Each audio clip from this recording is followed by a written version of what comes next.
I don't get physical. I don't get physical. I don't get physical. I don't get physical.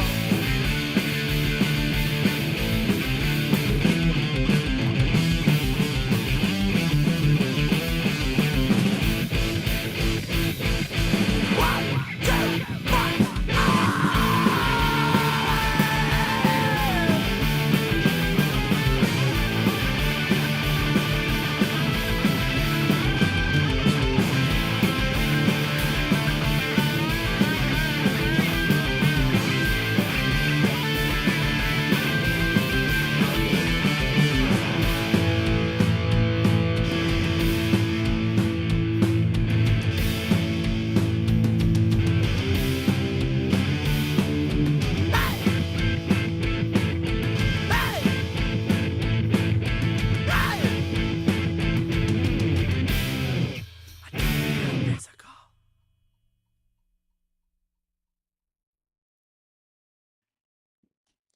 Hello, my dear friends. Operator Starsky here. I can see that we have a whole army of our moderators there in the chat and also all of our family. It's a big pleasure to see you guys as always. So today we will talk just a bit about Russian cinematography. Generally, everybody loves movies, and in the beginning I decided to call this stream tonight. This is how they were raised to hate you. I think it's probably the best title, but that one works well as well. So, we all love movies. I enjoy movies. First of all, I am really, really grateful to all the people who make, gangster movies. I'm talking about American movies because due to those gangster movies, right, about American mafia and things like that. I will say this on behalf of probably all law enforcement officers of the world. I'm very, very grateful to those people because they taught all the real life gangsters in the United States and other countries how to hold the handguns in a very, very improper way, which basically F's up the aim and recoil and stuff like that. Thank you very much. I really hope that all the gangsters will be shooting like that.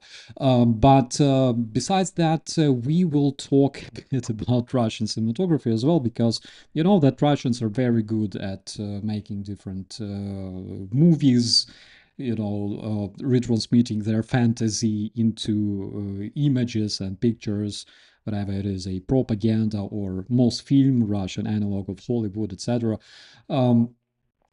Because this is basically how Russians are raising generations of their slaves and thugs and basically Russian supremacists since early 20th century. Today we will talk about the most iconic Russian movie. I tried to check out several of those. I tried to decide which would be the best for tonight, right? Because they have several. They have a lot of those gangster dramas, Russian mafia, etc., etc. In Russia, basically, there's either movies about gangsters or movies about Russian cops. Okay, менты. This is how they call Russian cops, or musara, basically garbage. Um, so generally, if you're like a young teenager in Russia watching television, there's either gangsters or cops, and you gotta decide like what you wanna be when you grow up. It's either or, but in the end it's basically the same, all right, because in the end they all work for the same Tsar. So abandoning Private Ivan. No, guys. The movie that I'm going to talk about is called Brat 2, which means Brother Part 2. We're gonna ignore Part 1 because generally in Part 1, this is a movie that was made by Russian director Alexei Balabanov, back in 2000, like late 90s, early 2000s. Part one is basically the protagonist, the main dude, returns from Chechnya and like all that poverty in Russia. It's portrayed pretty much okay. Like, I don't mind, but generally speaking, Russians don't mind about portraying reality the way it is in Russia because well, because it doesn't surprise anybody. It's not shocking, right? Showing like dirty Russian streets, people drinking, killing each other, like doing drugs and stuff like that. Doesn't surprise anybody. But at the same time, like part one, the dude returns from Chechnya. He sees like all sorts of trash happening on the streets, and but we'll talk about part two. Part two is extremely cool. So today we will talk about this one, this picture, and this one was made in year 2000, my friends. Okay. By the way, I'm pretty sure that this movie is available on YouTube. I really hope it's available with pardon, with English subtitles. I highly advise to watch it. All right, I highly advise to watch it with English subtitles, just so you would understand. All right, like this is the movies that were made for the Russian audience. I advise to watch them because this one was made in year 2000, basically 14 years before Russian annexation of Crimea and full-scale war and everything else. So it's year 2000. This guy that we see on the screen, his name is Danila Bagrov. Basically, he's like this very handsome Russian boy, Chechen veteran of the war in Chechnya. Of course, we know that Russia invaded Chechnya twice illegally, and they also had their hybrid war there.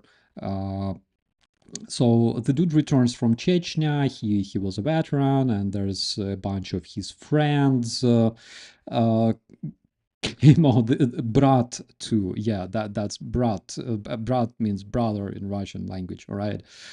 Um, he returns from Chechnya, and he's like the character is like this naive Russian guy. You know, he went to the war, or he fought because he had those naive ideas in his head and stuff. He wanted to serve his country like a true patriot and yada yada. But generally speaking, he's like a very friendly, very naive Russian guy, Danila. You know, he inflicts, provokes this feeling of complete sympathy towards this dude as soon as you see him. All right, he's this young, friendly guy with like proper values, and values are basically the main thing in this movie. Uh, Short remark. This is the most iconic one, all right? If you ask any Russian person, whatever, what is the most popular Russian gangster movie, they will probably say that Brat 2 and Brigada, right, about the Russian mafia. So this is like in top three Russian gangster movies, and it's not bad actually. You know, I wouldn't say that this movie sucks in terms of ideas, in terms of adventure, and etc. etc. But the package of values, you know, coming together with this movie is absolutely amazing. And today we will decipher all that stuff. All right. So you already met the main character, the protagonist, Danila Bagrov. That's this young, friendly dude. He's very naive. He's extremely humble. He's very naive, you know, and stuff like that. So he has a brother. This dude is like his call sign is Tatarian. He served uh, as a cop, but before that, he was a killer. He was an assassin in Russia. I'm not sure if this movie emerged um, after the Hitman Codename 47, right, or before this game emerged. I'm not really sure. I think after. But anyways, in first part, this dude is a killer. He lives in Moscow, and he's like a hitman, all right, working for mafia and stuff like that, and his brother helps him and whatnot.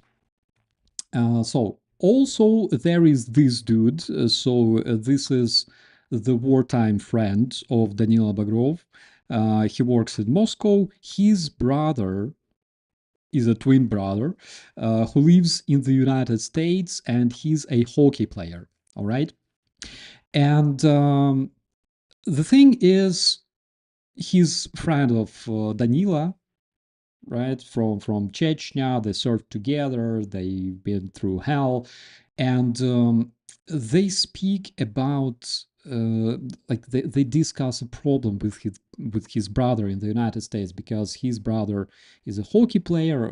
Obviously, he receives a lot of money, and he has problem with local mafia. So um, this very guy works for the chief of the Russian bank, who is a mafioso, right? And this mafioso is a close friend of American mafioso, right? So this American mafioso offers his brother, the hockey player, a protection against local mafia, and basically gets all of his money. So he's not that rich, actually. He's pretty much poor. Because why? Because this is United States. If you are Russian, you better stay in your motherland, in your freaking Omsk, okay? Don't go to the United States, because there's mafia, there's those gangsters, they will take all of your money, they will fuck you up, okay? Don't do that, all right? If you're a Russian person, stay in Russia, because this is the proper way. Be even either a gangster or a cop, whatever you prefer. So there is this dude that is like um, a fictional Russian hockey team, as far as I understand. I'm not really sure though, because I can be wrong. I'm not a big fan of hockey, but in order to deal with the gangsters in Russia first, all right, because there's like this Russian mafia that they should deal first with, and the reason they should deal with this mafia is because the guy who works for the chief of the bank, the Russian mafioso, he talks to this dude and asks him to solve the problem with his American colleague, his American gangster friend, to help his brother somehow, because, like, we're Russians, and can you talk to him? And he's like, okay. So when two gangsters meet, he kind of expresses his concern. He asks, like, what's with that hockey player? And the dude says, like, it's fine. But because this Russian dude, the chief of the bank, he's afraid that the problem with his with that dude and with his employee, who actually works as a security in this bank, they may kind of spoil relations with his American counterpart. He tells his guys, his mafia guys, to solve this problem, and they effectively kill the brother in Russia, all right, the twin brother in Russia. So, in order to deal with them and in order to learn where the American dude lives, Danilo Bagrov and his brother decide to get some kind of weapons, right? And where do they go? They go to see this exciting guy. So this is a dark archaeologist, something that we call dark archaeologist, right? His call sign is fascist. Okay, dark archaeologists are the guys who basically, illegally excavate different wartime sites and yada yada, and collect all kinds of weapons, etc., etc. And there is this very interesting scene where, a friend of Danila brings him to this guy, and he opens the door wearing, and as you can see here, like this German uniform in Moscow, and he's like, "Hello, I'm fascist," and Danila is like, "Well, actually, my grandpa died on the war," and he's like, "It happens."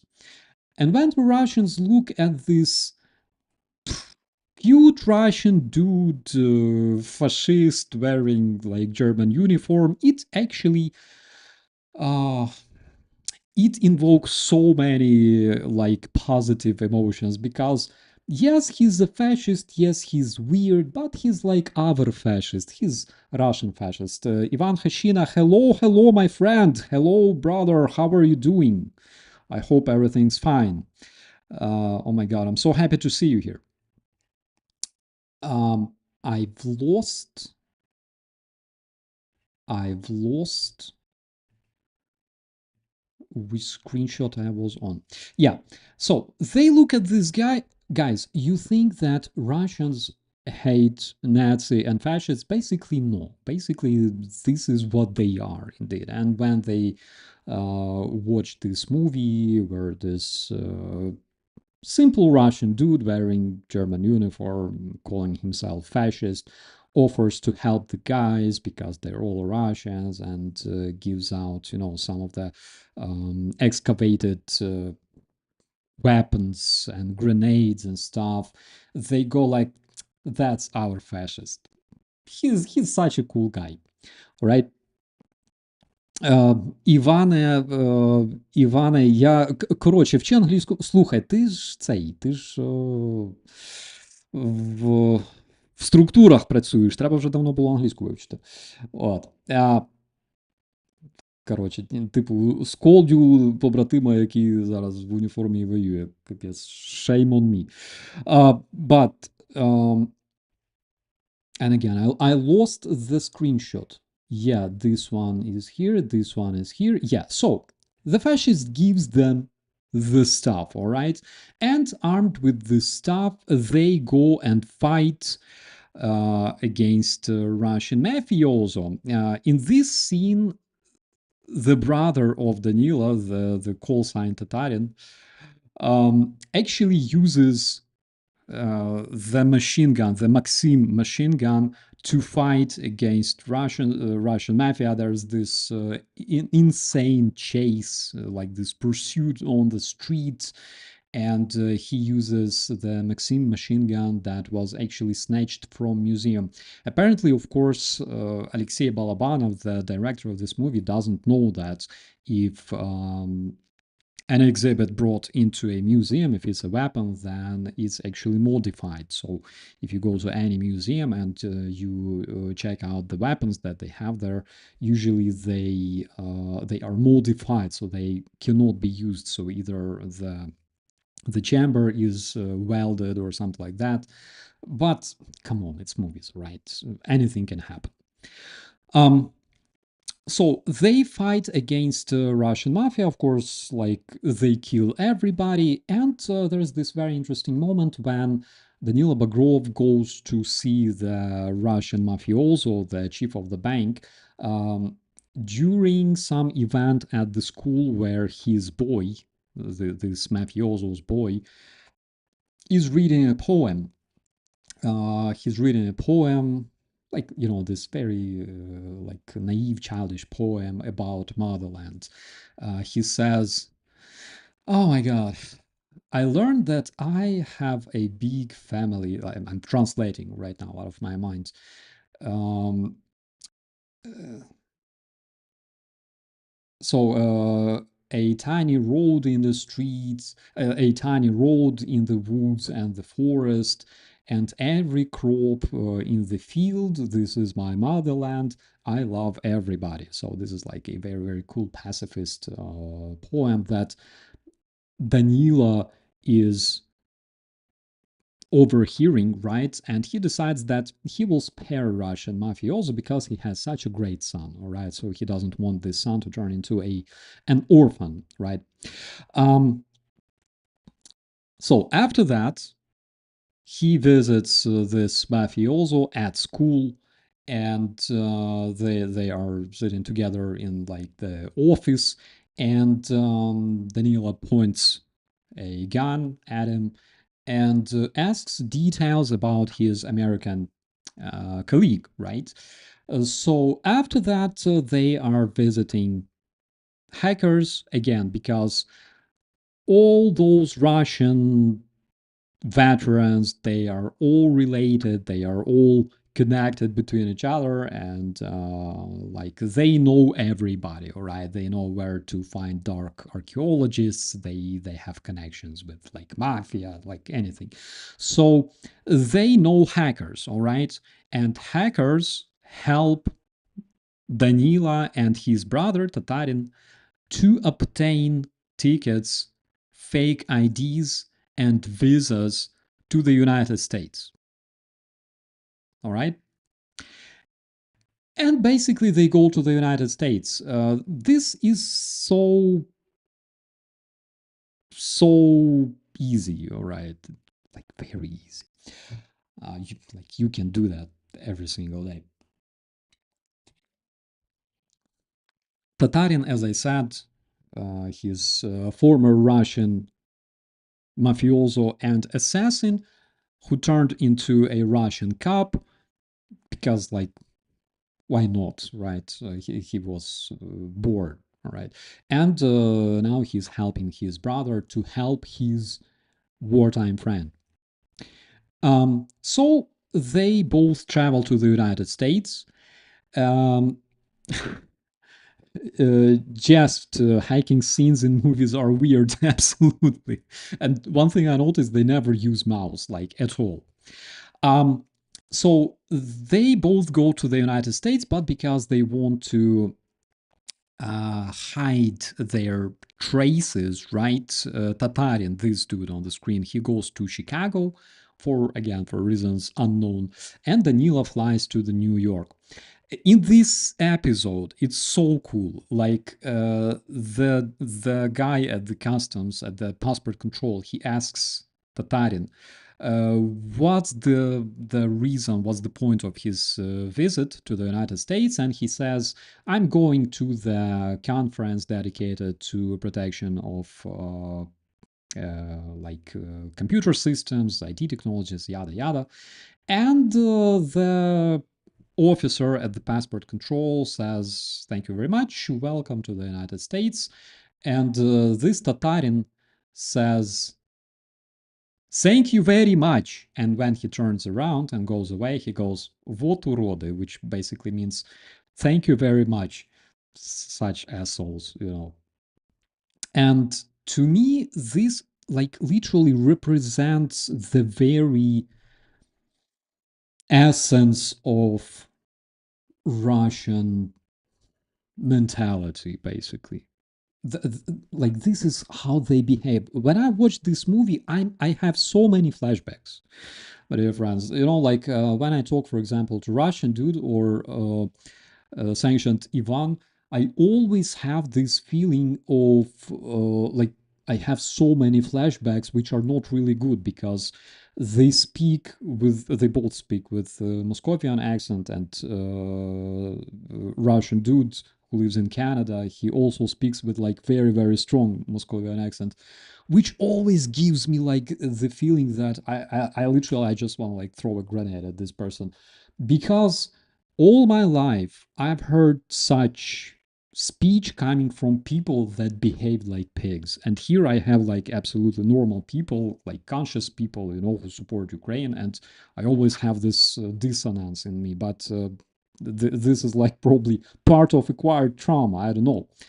um So Danila, in the meantime, goes to New York. He meets a guy and he buys a car from a local, like, Russian dude, right? From a local Russian dude, and he pays him something like 500 American hryvnias, right? And then after like 100 kilometers, this car breaks, and you probably want to know why it breaks. Well, because that Russian dude who sold him a car was actually like a Jew from probably Odessa, right? Because this is the Jew, right? They glorify fascists in this movie. The Jew effed him up, right? He took his money, he sold him like bad car, etc. Because like this is Balabanov's version of reality, right? And this again, it reflects the Russian global standpoint, like Russian stereotype towards Jews, all right? I had to I had to explain this scene to you guys. Um, in the meantime, his brother Tatarian is drinking on the street in Chicago. He has a good time. He's like enjoying being in the United States, because like you see all that stuff on the screen and now you're there. So he takes ride around like former gangster places in Chicago, and basically he's there drinking on the street, and a police officer walks up to him asking like, why are you doing that, you're not allowed to drink in the public place, please show your ID and stuff. And Tatarin gives him his ID, and then he starts fight with the cop. He takes his gun because, like, this is American cop. What can he do against like Russian people, right? Like nothing. So he basically knocks out the American police officer, grabs his gun, runs away, and you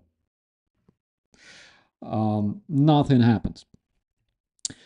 In the meantime, Danila meets another character, all right, of this movie, um, call sign Marilyn, all right. She's a prostitute, okay. So he meets Russian prostitute. That basically is his contact. She helps him a lot throughout this movie. Dmitry Zorkin says that Balabanov movies are the essence of Russian fascism. Jews are bad, Ukrainians are bad, Americans are stupid, only Russians are good. Like absolutely, 100%. That's the reason why I'm reviewing this movie tonight for you, my friends.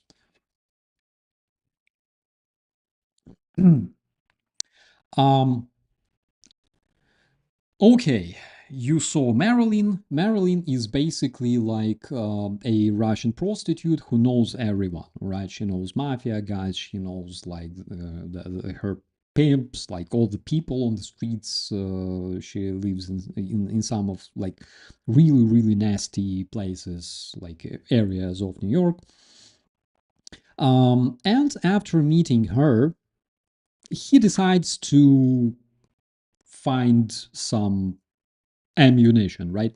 Um, at the same time, Tatarin, his brother, is traveling to see Danila, right? And they meet. The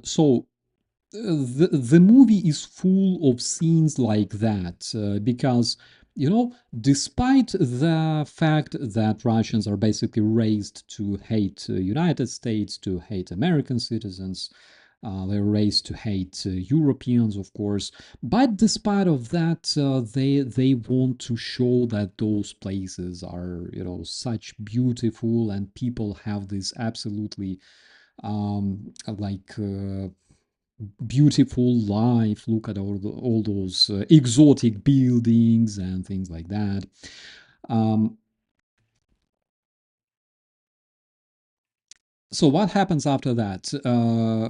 So because he comes from Russia, all right, and they like jaywalking in Russia is like a normal shit, all right. So they all do that. So he gets into an accident, and an American TV host uh, runs her car over Danila. And because she's such a good person, she takes him home, and eventually they have sexual intercourse. So basically, Danila is staying at her place. She gives him like a refuge, an asylum at her apartment, and they have a fling, which, how to explain this stuff, guys? So imagine a Russian dude, of course, he's a man, having sex with American woman, all right, who is a woman, of course. If you decipher Russian mythology, all right, this is such a cliche. Literally, Russian guy effing whole American nation in this very scene, all right? When Russians watch this episode with like Danila having sex, with that woman, that is literally the dream of every Russian come true. Like, look at him like I think this bitch, all right? Like that's what they think. Um, and basically, considering that she works at the American television, and considering what is happening in the United States right now, Russian dudes like having sex with American journalists, I'm not sure. Does she work at Fox News? What is that logo? I'm not sure. Anyways, you understand what I'm talking about. So what happens next? Danila walks out to see Marilyn, and he's confronted by the guys on the streets. Like, of course, they are black guys. That dude wearing the fur coat is her pimp. So uh, they're having a fight, which again, if you are a Russian person, stay in Russia, okay? Because you go on a street in the America, there's those black American gangsters, they will do bad things to you.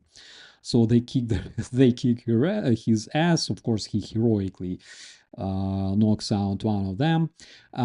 So eventually, after that, he, like, I don't know, this scene looks so much like GTA 4. Pardon, but I don't know yes, Neil, the black guys are thugs. Of course, because this is a Russian movie. The black guys are the thugs, all right? There's no other option, all right? That's the only thing. Um, so he decides to make himself a makeshift gun out of shit branches and leaves and other broadly available materials. And through Marilyn, he no, Marilyn will be later, but Marilyn helps him to appoint meeting with a gun smuggler, right? The dude who sells guns on the streets. So that's in a different episode. In this episode, Tatarian is having fun in a Ukrainian restaurant in the downtown, all right? And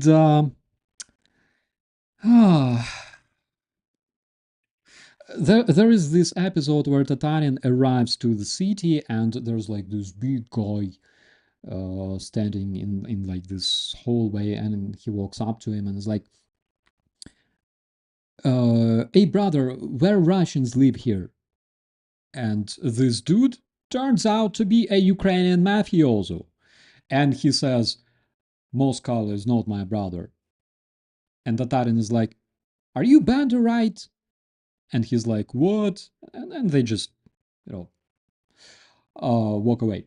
So, did you know that there is a kick-ass Ukrainian mafia actually in the United States. Before this movie, I had no idea, but turns out there is. So, Ukrainian mafia in the United States is hunting those both brothers, specifically the Tatarian, because they have data on him, and of course, the American gangster, the American bad guy, is concerned that he's like an assassin who arrived to the United States to kill him. So he sends Ukrainian mafia to deal with Russians. Ukrainian mafia in the United States.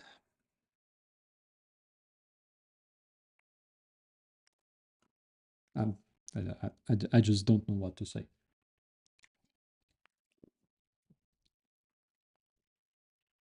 All right. So he's having fun in the restaurant. Restaurant's called Lviv, I believe. And he goes to the bathroom because there is like a Ukrainian mafioso, following this guy. So this is Ukrainian mafioso with a kick-ass gun. Generally speaking, he reminds me of some of Ukrainian mayors, not Klitschko, of course, but some of Ukrainian mayors. Oh my God! Like literally, his face is so familiar. Yeah, so Tatarian is like literally sitting in the toilet, knowing that he's being followed, and after a short like shootout, he effectively eliminates the Ukrainian mafioso, and he asks him like, what's the plan, what's the details, and before the Ukrainian mafioso dies, he tells him everything, and he before he exits the bathroom, he shoots him, saying, "You motherfuckers will pay me for Sevastopol." Guys, year 2000, all right? He shoots the Ukrainian guy and he says, "You motherfuckers will pay me for Sevastopol." As a Ukrainian, I'm like year 2000, I'm 15 or 16 years old, 16. I'm watching this movie and I'm like, what's the sense of those words? All right, like, why should he pay him for service? Like, I'm trying to analyze, the movie critically. Why did he say that? Because when you're 16, you don't really understand that Russians are already in 2000, like whole generations of Russians are already raised mad at you because Sevastopol, which is a city in Crimea, is part of Ukraine. Year 2000, 14 freaking years before the Russian annexation of Crimea even happened, they were already mad at Ukrainians, mad that we have Crimea. Russians wanted Crimea so bad, but Ukrainians have Crimea. It's part of their territory, internationally recognized. But at least in the movies, we can kill those bad Ukrainians because they have Crimea.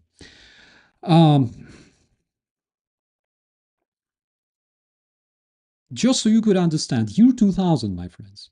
Again, as a teenager, I'm watching that and I'm like, why? What did he do to you? Or to like Sevastopol is a Ukrainian city. Like, dude, what's up? Chill out. Um, so after this episode, Danila meets Marilyn again, and Marilyn brings him to the weapon smuggler. So they appoint meeting in the car, and Danila uses his makeshift one-shot gun in order to uh, neutralize this weapon smuggler, and then he takes his gun and basically he gets all the weapons from this dude. And what happens next is he's trying to find this American gangster. And um, while in the United States, he also tells the brother, the hockey player, that his brother died in Russia, and that he wants to help him get his money back, right, from that American gangster. So that is basically his mission. This whole movie, right? He wants to revenge for the death of the brother of his. My God, he wants to revenge for the death of his wartime friend, take the money from the mafioso and give them back to the hockey player. Like such a noble thing. Um, in the meantime, they all the Marilyn, the Russian prostitute, the Tatarian wearing some kick-ass American gangster costume. Oh my god, suit, and Danila, they are having fun. They have like a barbecue, and I think they are cooking some shrimp or something like that. And they discuss philosophical topics about living in the United States. Marilyn is like, when I arrived to the United States and I saw those big houses, and I was like, oh my God, this is so cool. But actually, I believe in my motherland, it's much better, all right? And Tatarian, which is basically, despite being Danila's brother, but he acts in not a really pleasant way, all right? So this is the kind of character that the viewer is not supposed to like much, all right? Because he's like arrogant, he's selfish, like he's an asshole, generally speaking. He's like a douchebag. So he says, why? I I like it here in the United States. This place is kick-ass. Eventually, a homeless person, of course, it's a black homeless person, all right, walks up to them and starts a conversation. This gentleman walks up to them and he's like, guys, what are you cooking? The only person who understands English language among those three Russians is, of course, Marilyn herself, because she spent time working, right, in the United States. And this gentleman, like literally, like he's a homeless person living on the street, and he sees another group of homeless people. That's a proper thing, especially in the United States. You know, a country populated but by 100% extroverted people, right? Who like it's a normal thing to meet and speak and yada yada, get acquainted. So he decides to walk up to them, ask what they're doing. He sees that they're cooking shrimps, and they have a conflict with this guy. All right, they have a conflict, and this gentleman, homeless gentleman, he says like shrimps or whatever they cook there. He says like that stuff is a mud, guys. Like, why are you doing that? It's gross. Okay, it's not good for you. And in this episode, Tatarin stands up and he literally tells this guy. He says, in Russian language, of course, he says, you call this a mud? Look at you. You are black like a bitch. Have you ever heard the fairy tale about Maydadir? Just so you could understand, Maydadir is like this mythological Russian creature that consists out of sink and faucet, and it's like a mythological being, right? Maydadir is like moy dodir, wash until you make holes in it, all right? So he literally stands up and starts conflict with this homeless gentleman because he's black, and he says, it's not a mud, look at yourself, you're black, all right? And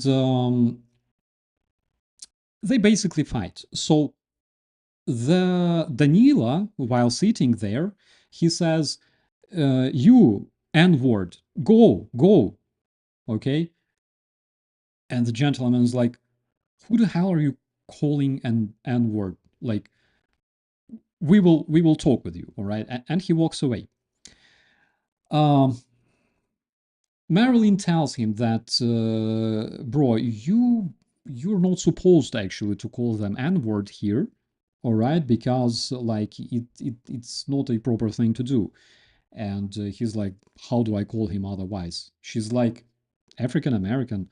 He's like, that's bullshit because in the school I was taught this way. They taught me that Jews live in Israel, yada yada, and words live in Africa. And she's like, oh my god. So eventually, this bad black homeless person brings another bad black homeless person, and they start a fight, and Danila shoots at them because they're bad, black, and homeless. The essence of Russian cinematography, all right? Um, this episode is so cringy, my friends. I literally, I don't know. If you feel like cringy and probably shocked, like watching this, again, you can see this movie. It's available for free on YouTube. Not sure if it's available in your country, but like in Germany, I can watch it on YouTube. I really hope that they have Russian subtitles so you can basically see this scene yourself. All right. Um, After that, Danila learns that the gangster, the American dude, is going to check out some of his property in the downtown, his club, and Danila prepares guns in order to go to this club and confront that gangster. So at the club, the Russian band B2, B2, is going to have a gig, and the band itself, B2, we will talk about them a bit later. They are, again, this movie features a lot of like Russian artists, and by the way, some of the Ukrainian soundtracks, which is very interesting. Very interesting. As soon as they start the gig and they start playing, Danila goes on the backstage and single handedly smokes all of the American mafia that basically plagues this club or owns this club. I don't know. He single handedly eliminates every gangster in this club. And was it during this scene or was it in a different scene? Was it in a. Sorry, I forgot. But yeah, there was something like about him, like, preparing the weapons or something, or like walking somewhere, and he's like repeating that naive, childish poem that he heard at school from the kid of that Russian gangster. I learned that I have a big family, a tiny road in forest, and the woods, and every crop in the field. This is my motherland. I love everybody. And he basically starts killing. Um, Russians love this shit. Literally because he's a fucking psychopath. Seriously. Like, when you look at this dude, he smiles, he has absolutely no remorse about, no problem with like eliminating people, fighting, shooting people he doesn't even know, all right? Like, he speaks in this very much charming, naive way. He reads poems, and like he's such a cool guy. Um, so he kills everyone there in the club, And then next day, he goes to the office of that American gangster to deal with him. And of course, as every gangster, you have like a lot of security, a lot of guards in your office. So instead of walking through the lobby, through the main entrance, Danila basically uses the fire escape, right? The fire stairs outside the building. And this is how he easily evades all like security, all those hordes of like mercenaries armed with, I don't know, AKs and M16s and everything else. Um, and he walks directly into the office of that dude, shooting someone there like for no reason because he's Russian. And then he sits there with that American mafioso, again, who drinks vodka, playing chess, because this is what mafiosos do. They play chess and drink vodka.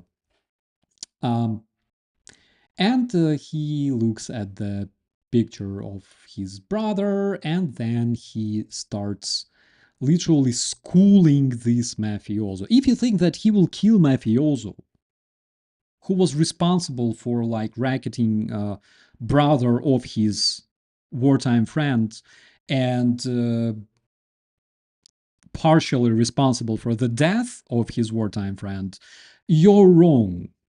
All right, because he's not killing Russian mafioso.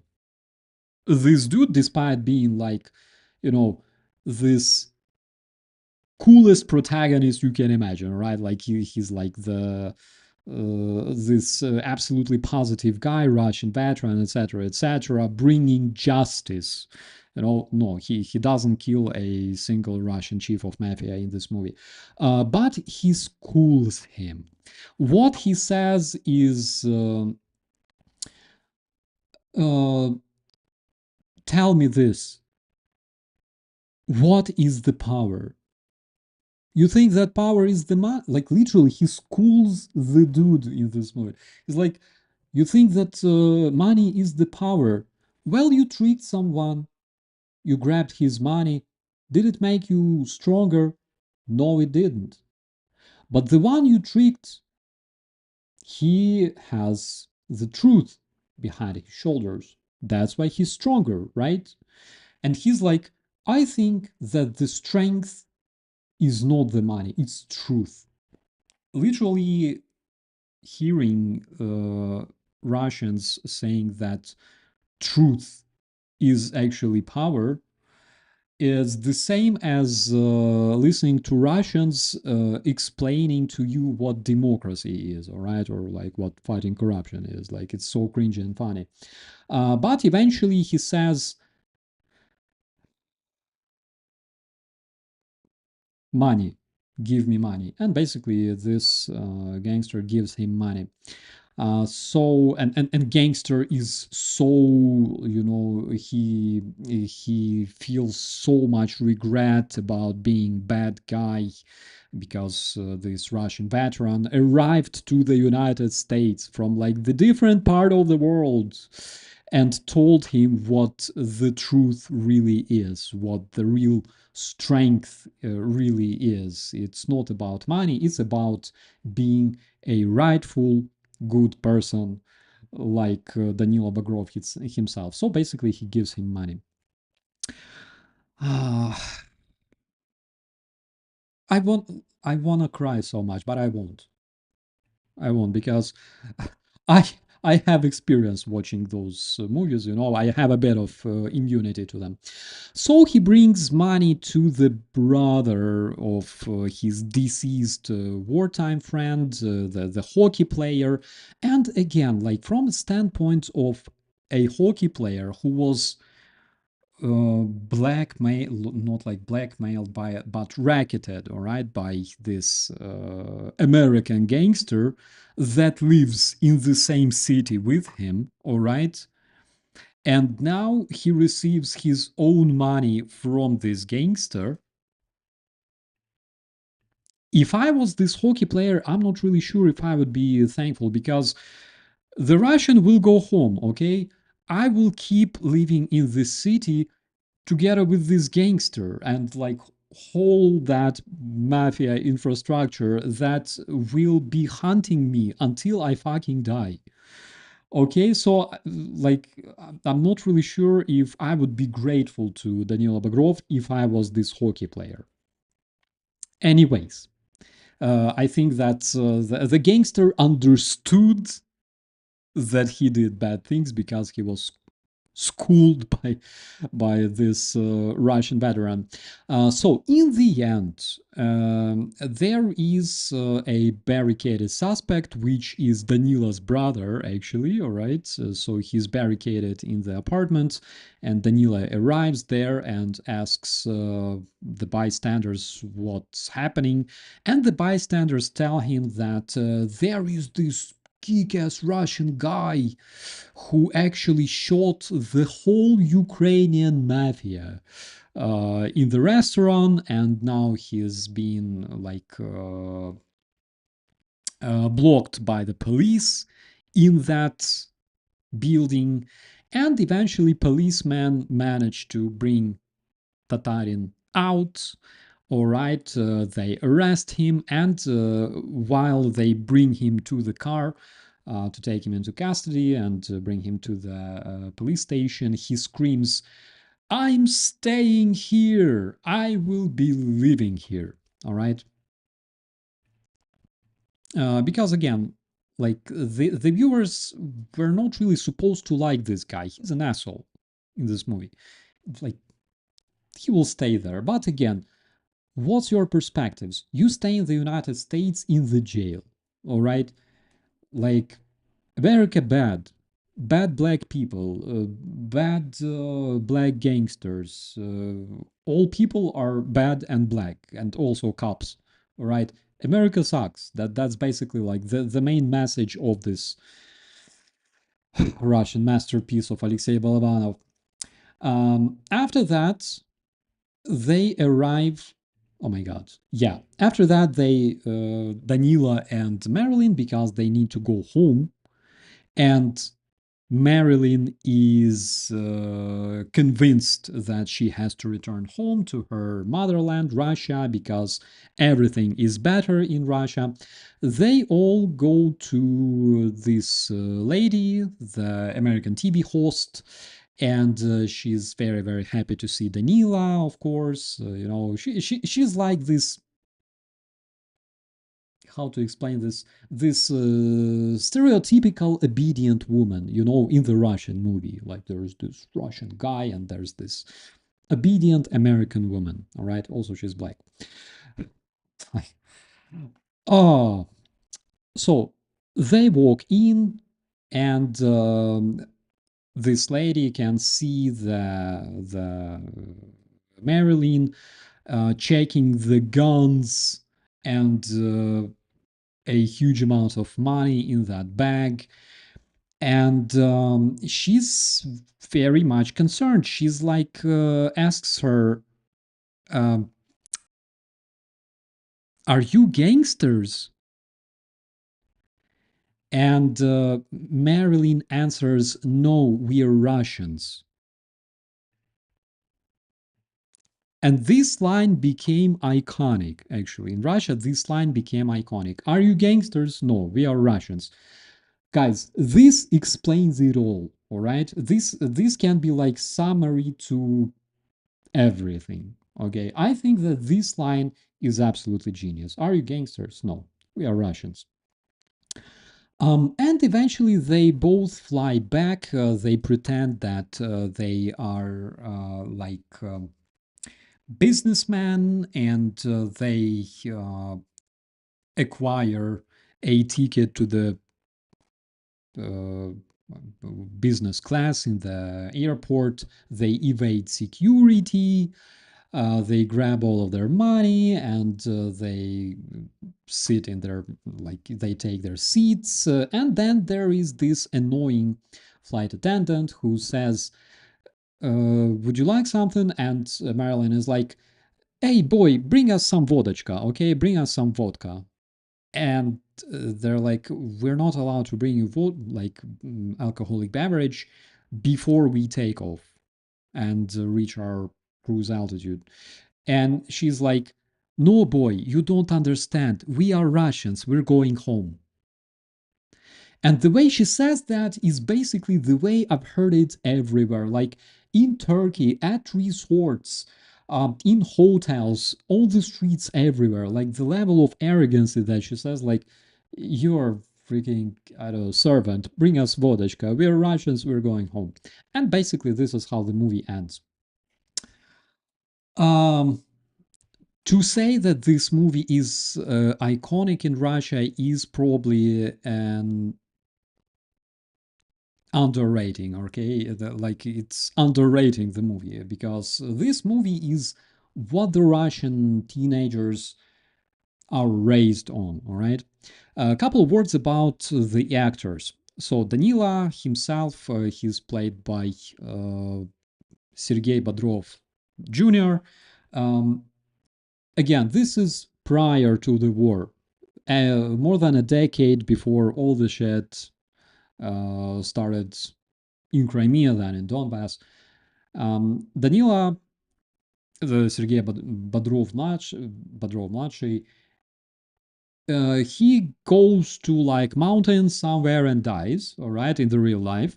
His like brother in this movie, Viktor Sukharukov, is still alive, and he is like fanatical supporter of Russian terrorism. He's a big fan of the Russian so-called special military operation in Ukraine. He's like in every interview he says that we Russians, we are fighting for our survival, all right, against everybody, because generally speaking, Viktor Sukharukov, the actor, he plays himself in this movie. The Tatarian, his name is also Viktor Bagrov.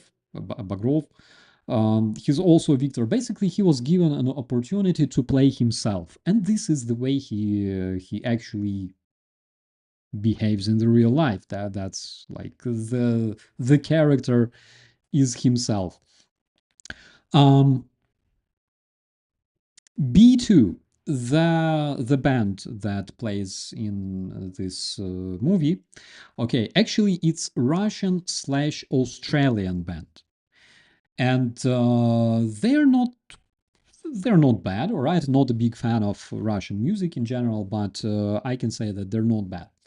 But what happened after the Russian invasion of Ukraine? So basically, they said F you, and they all went to, I believe, Israel. So they left Russia and they um, donate to either Ukrainian defenders or Ukrainian civilians, or they donate to the Russian freedom fighters. That's what I know, and that's what they say. So basically, in Russia, they are outlaws. In Russia, officially, if they return to Russia, they will get arrested and jailed, shot, executed. I don't know. Also, there is this musician. Her soundtracks are featured in this movie. Her name is Chicherina, and Chicherina also had several mutual, I think at least one mutual song together with B2, this Russian slash Australian band. Um, and she's a supporter of the Russian terrorism. She supported Russian fascists since 2013, all right? 2014, she went to Donbass, she went to Crimea, she sang for the Russian invaders, she sang for the terrorists, and until today, she fanatically supports Russian terrorism, she supports Putin. She's like the essence of being Russist, okay? She's like the essence of all that, the patriotism, all that stuff.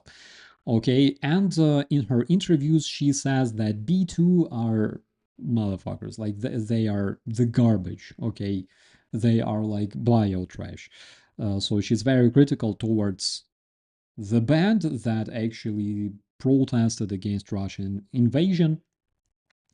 Alexei Balabanov himself died, I believe, in 2012 or 2013, so literally shortly before the full-scale Russian, shortly before the hybrid Russian invasion of Ukraine, and of course, he didn't see any of that action that took place in Ukraine, in Crimea. So who knows what would he say about that? But considering the fact that we can see all that Russia's trash, all those stereotypes, all that package, okay, of Russian stereotypes regarding United States in his movie, I believe that he'd probably be some of the biggest Z supporters out there that we can see.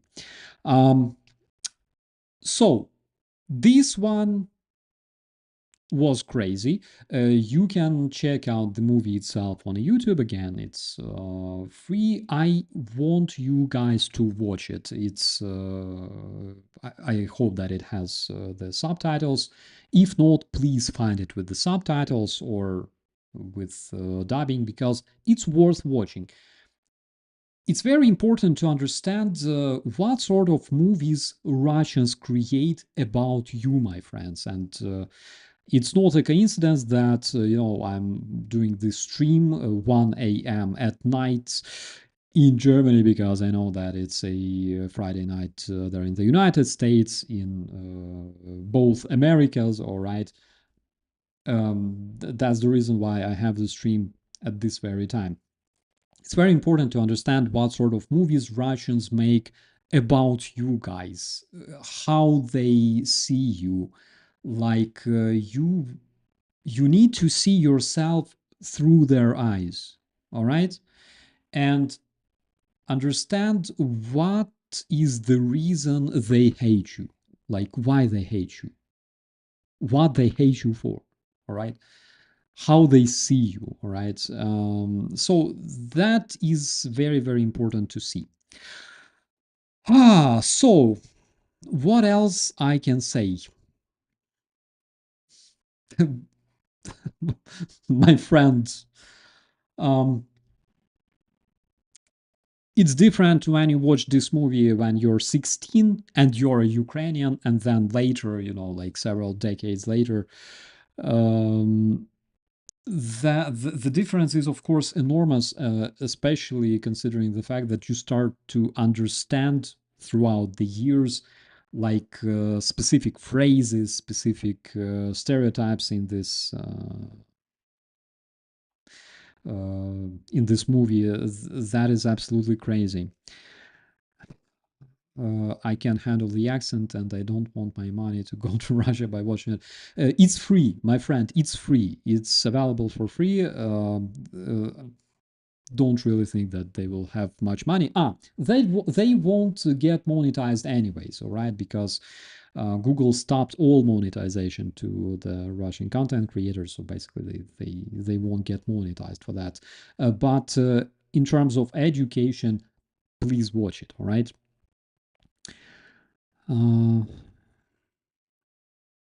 What else?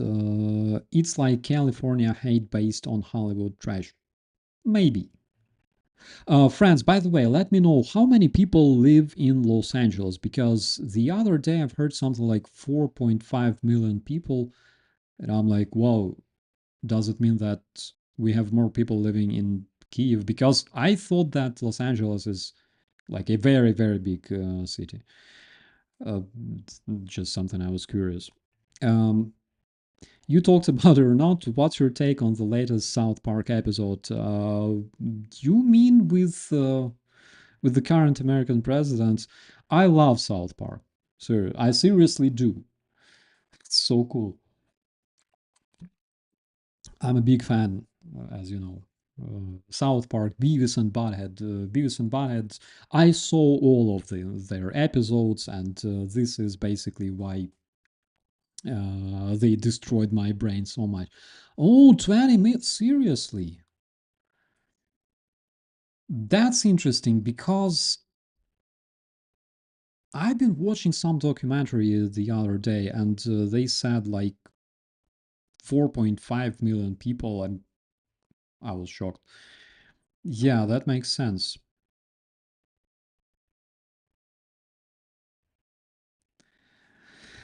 What else? A YouTuber Adam something made a great video about the state-supported ultra-cringe Russian alternative history literature. We will talk about this, my friends. In some of the upcoming episodes, we'll definitely talk about it because uh, Russian alternative history, where Kievan Rus doesn't exist, all right, that is something different, all right.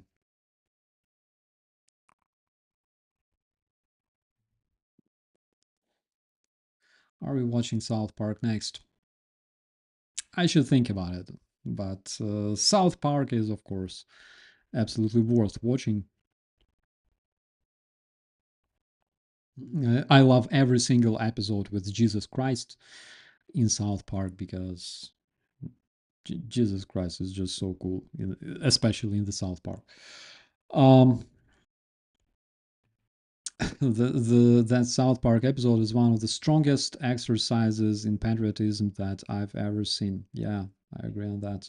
I am not an American patriot, right? I'm not an American citizen, but I feel you, my friend. I really do. Uh, what else? I missed a comment here. Why? What would they think of this? What would they think of this American? Okay, I misread your commentary.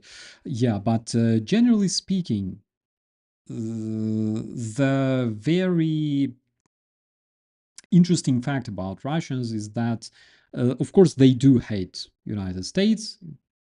It's a fact, all right. They do hate United States, but at the same time, they have this desire to actually live there, all right. Uh, I'm not sure if like GTA 4 computer game was inspired by this one because I feel some very strong vibes in this movie, comparing this movie to GTA 4 100%. The Russian pseudo history with hyper intelligence lizard and ancient Russians is also a trip 100%. Russia has Steven Seagal. I will never envy Russians. After that very day Steven Seagal arrived there, that's basically the day of Russian demise. Um, Imagine South Park going after Putin. I think they are. I think they did in some of the episodes. I might be wrong, but I think they did. Or was it a different movie? I gotta check it out. They hate the US, but all the rich people send their children to live and study here. Oh, yeah, they get pregnant, and absolutely, because if you're pregnant and your kid is being born in the United States, then of course this kid becomes a citizen, and as his parent, you have right to acquire American citizenship as well. So that's what they do very often. And again, one of the reasons why Russia will unlikely ever attack either United States or countries like Germany or France is, and I'm not talking about like invading, but literally striking them, nuking them, is literally because they don't want to kill their own Russian kids of the Russian oligarchs studying and living in those places. Um,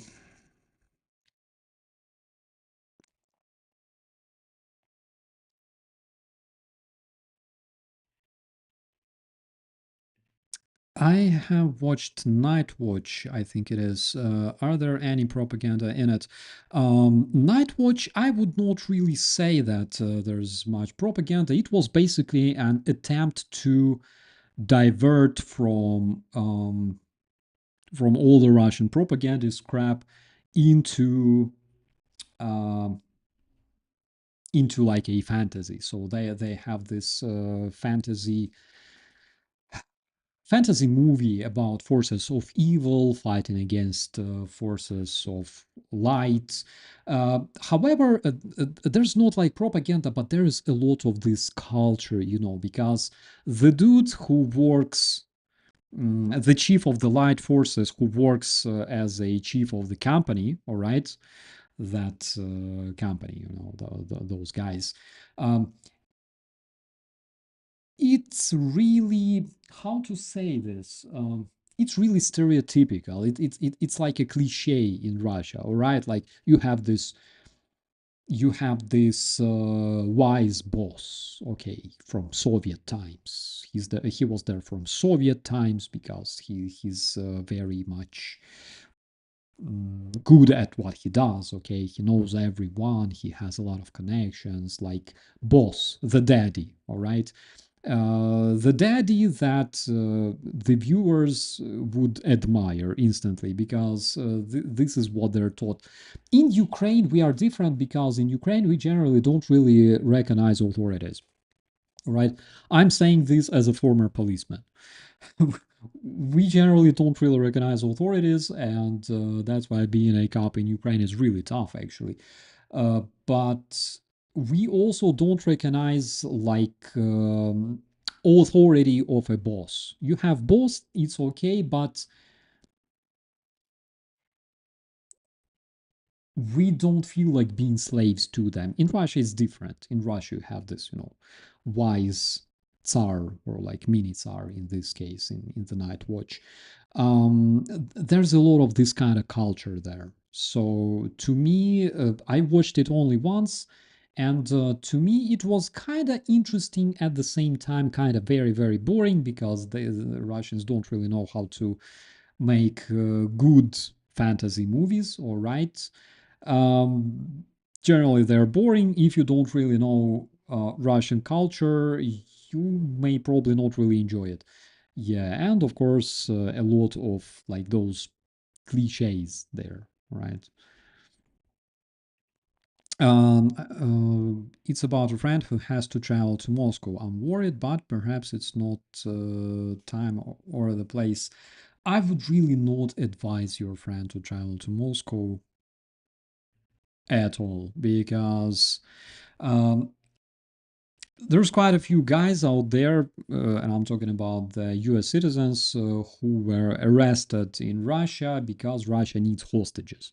And later they use those hostages in order to exchange them for their Russian assassins and Russian spies. So I would not really advise your friend to go to Moscow, because it's a really bad place. It's like a country that is in a really good relation with Taliban terrorists. All right, don't go to Moscow. Um, I would not advise it.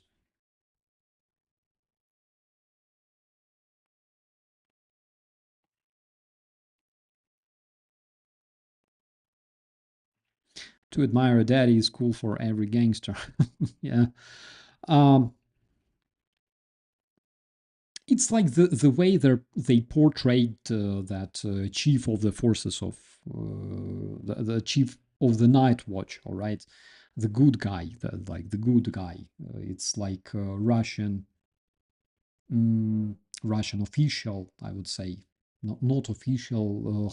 How do you call like the guy working in, or chief of establishment? Guy with big authority, and like everybody trusts him, and yada yada. Reality is so much different, because in reality, the guys who work there since Soviet times, they are either connected to mafia, or they receive and pay bribes and things like that. So it's kind of weird.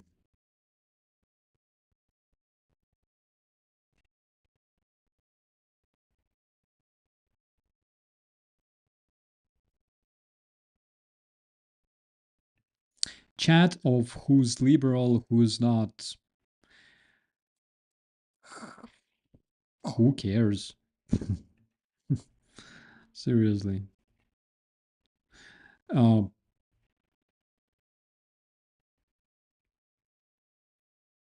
the other day, I realized that there are many isms, all right? Uh, Patriotism, nationalism, liberalism, you name it. And frankly speaking, I support only one ism, which is pacifism. Trust me on that. I'm saying this as a Ukrainian veteran who served almost 10 years. I support pacifism, and the only dictatorship I support is actually dictatorship of law, when everyone is equal according to law.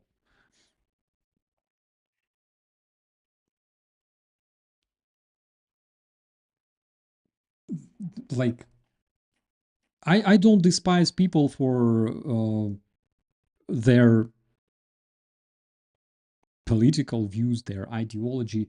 I don't despise them instantly unless they are like communists, actually. Uh, However, I had a lot of friends among far left, far right, centrist, Democrats, liberals. Again, I had so many friends about among all sorts of communities, especially after I became a cop back in my days in 2015.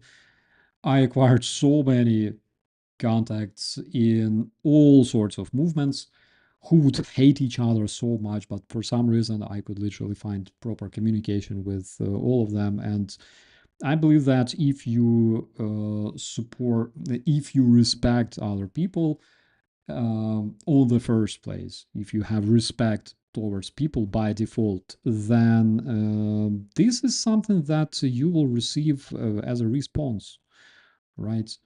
Um, I don't believe that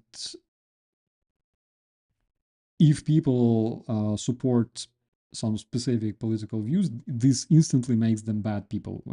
Besides, all right, besides Nazi, besides communists, I don't think that if you are a conservative, it makes you bad automatically. Or if you're a Democrat or a liberal, it makes you bad automatically. Not at all.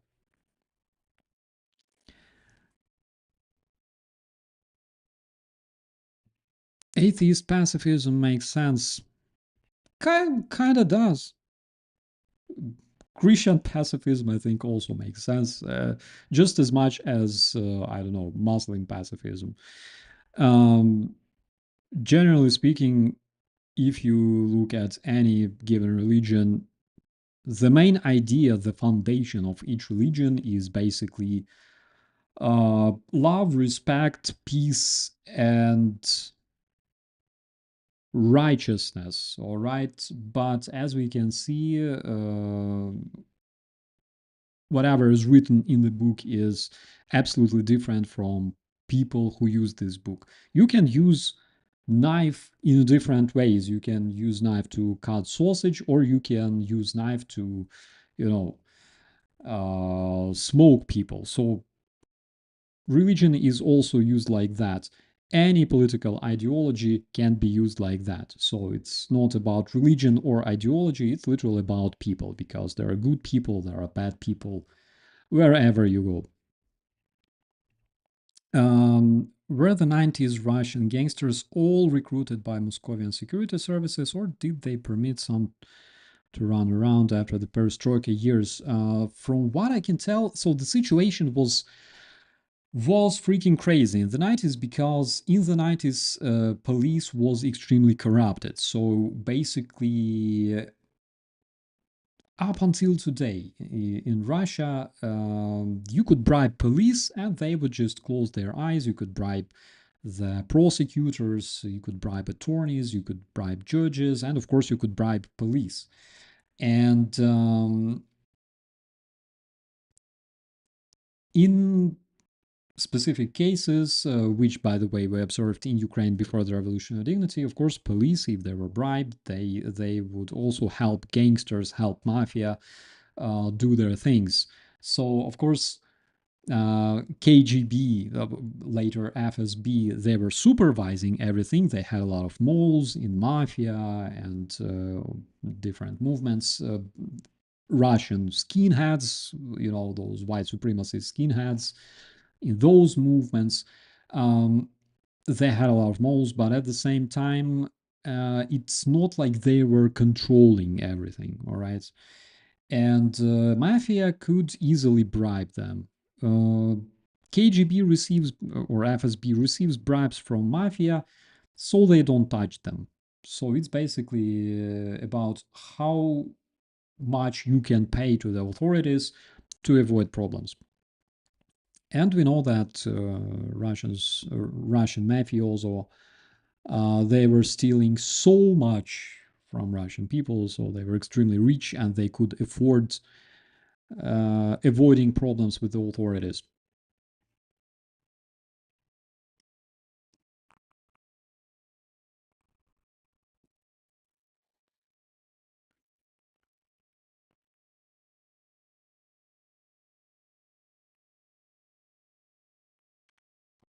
Mafia is a pillar of every dictatorship. They are doing the dirty work. Kinda, yeah. Kinda, yeah. Yeah, one hand washes the other. Absolutely. Again, in Russia, if you want to become a mafioso or if you want to become a cop, doesn't matter really, because in the end, it's the same. All right. Uh, Today, Russian intelligence agencies that were made to actually protect Russia from the threat of terrorism. What they do is they recruit Ukrainian teenagers as suicide bombers and pay them to deliver bombs and die, on scene. Russian law enforcement is actually the same as Russian mafia. Like the border between those two terms is so much blurred, so basically doesn't exist. Okay, so it's not like you choose what you want to become, like gangster or a cop in Russia, because in the end you become the same thing. All right.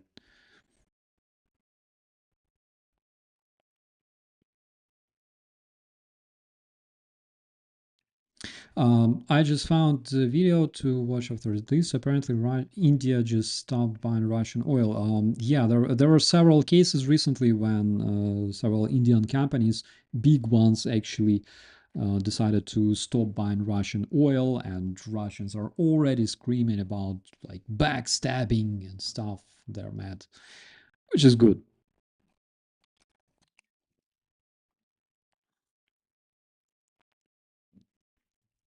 In corrupt places, cops often function as simply the largest gang. They don't seem to care about protecting their community. 100%. I've seen that myself as a cop in 2015 so many times. So many times. And 2015, it was like a period of time when Ukrainian police was going through a transformation. So our old corrupted system was dismantled. Ukrainian new patrol police emerged, national police, and I still remember the old corrupted cops. And I even remember the times when it so happened that we had to kind of work together. The way it looked like was we had this highway police, basically like big fat guys who cannot even like do their physical tests or whatever. Um, and they would basically stay on highway and take bribes. We were stationed at the checkpoints around Kiev 2015, and those highway cops, we were not like working together. We were working in the same place because they had absolutely nothing to do. Their system, their department was being changed, and they were just sitting there smoking. All right, stopping cars time to time. We saw so many cases of like literally fucked up cops. Oh my god. And we reported so many of them. I just, I don't know, dozens of those idiots. There were guys who literally told me like, and again, it was 2015, guys. Um, some of them were telling me like, I have friends from Donbass. Sometimes they come to Kiev. Sometimes bringing guns. I'm like, you sure you want to tell this to me directly? Like you understand that you're telling this to me. I was at the Revolution of Dignity, right, together with my brothers. You sure you want to talk about it? Because I know people who also want to hear that. And it was just so funny. Like they saw us, they thought that because we were wearing the same uniform as, for example, Berkut back in the days, and they probably thought that we were like the same guys. However, partially we consisted of like 50% of volunteers from the Revolution of Dignity, including myself. And they saw like us, and they wanted to talk with us about shit. They would. Those were such cringy moments. When you're at the Maidan, when you're fighting against this shit, when you're fighting against corruption, when you're fighting against this rotten, corrupted police, and then the next year you are sitting at the checkpoint with a bunch of the same fucks, and they openly tell you like how many bribes they take, how many people they fooled or tricked, and you're like, really? Oh my god. So end of 2015, that department was dismissed completely. We had the national police, the patrol police of Ukraine, established, and those cases literally disappeared. I was so happy whenever we had patrol together with the patrol police. Uh, I cannot express that because old corrupted cops, that was such a disgrace for Ukraine, for me as a Ukrainian citizen. It was crazy. I actually miss those times, guys. I am analyzing my past 10 years in the law enforcement, in the National Guard, in the police, and I realized that 1.5 years spent in the police actually were some of the coolest times of my life. They were psychologically probably not, I don't know. They're of course different from the National Guard, from the military. You have different risks, but at the same time, when I was a cop, I believe that it was kind of more interesting, more right. Okay, right. That's the word, because um, you should realize one thing: you live your whole life in Ukraine, where all the cops that you can see on the streets, 100% of them are corrupted bitches, all right? Corrupted as hell. And, well, maybe, probably, like 1% of like detectives, all right, investigating crimes, investigating maniacs and everything else, they might be like 1% of them, or like 0.5% of them might be like good guys. All others are supervising all the drug trafficking on the streets, all the prostitution, everything else. Basically, police were corrupted police during the Yanukovych era. They were controlling all that shit. And you lived your whole life in this environment when, for example, when Russians have some kind of meeting on the street, like some ultra-right Russian organization, like Russian Nationalist Unity, on the streets of Kiev have like a meeting, all right? And they are guarded by the Ukrainian cops. And you have a counter protest. people, Ukrainian patriots, go on the streets and they say, what the hell are you doing in the middle of Kiev? Fuck off, go back to Russia. You're not welcomed here in our country. And cops start arresting you for that because like they protect all sorts of pro-Russian elements in your country. That was so freaking cringy. That was so wrong. And 2015, where when you can finally see guys wearing police uniforms with police patches, literally taking Russian thugs into custody, literally arresting or detaining Russian terrorists, all sorts of Russian thugs. Oh my God, that was such a motivation for Ukrainian citizens who finally saw that. They, like those guys wearing, riot equipment. Those guys were fighting us yesterday. Today they are freaking arresting Russians. Wow, this is so cool. So to me, it was very important. To me, it was very important to participate in this because it was a proper thing. And to me, it was really right and proper thing to serve in the police in 2015, because those times were crazy. I didn't serve in the patrol police itself, even though my battalion was actually called Special Force Patrol Police Battalion. But at the same time, we had kind of different functions than the ordinary patrol police that you can see on the streets. Because we were basically created as a battalion that would participate in the anti-terrorist operation. And later, if we decided so, we would join either patrol police or whatever.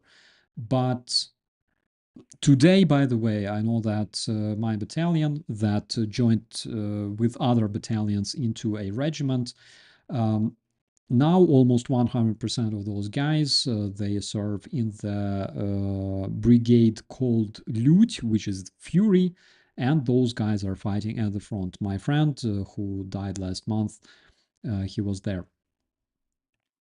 Um, kind of like SWAT is a unit in Ukraine. We have CORD, which is analog of SWAT, and it was trained by SWAT officers.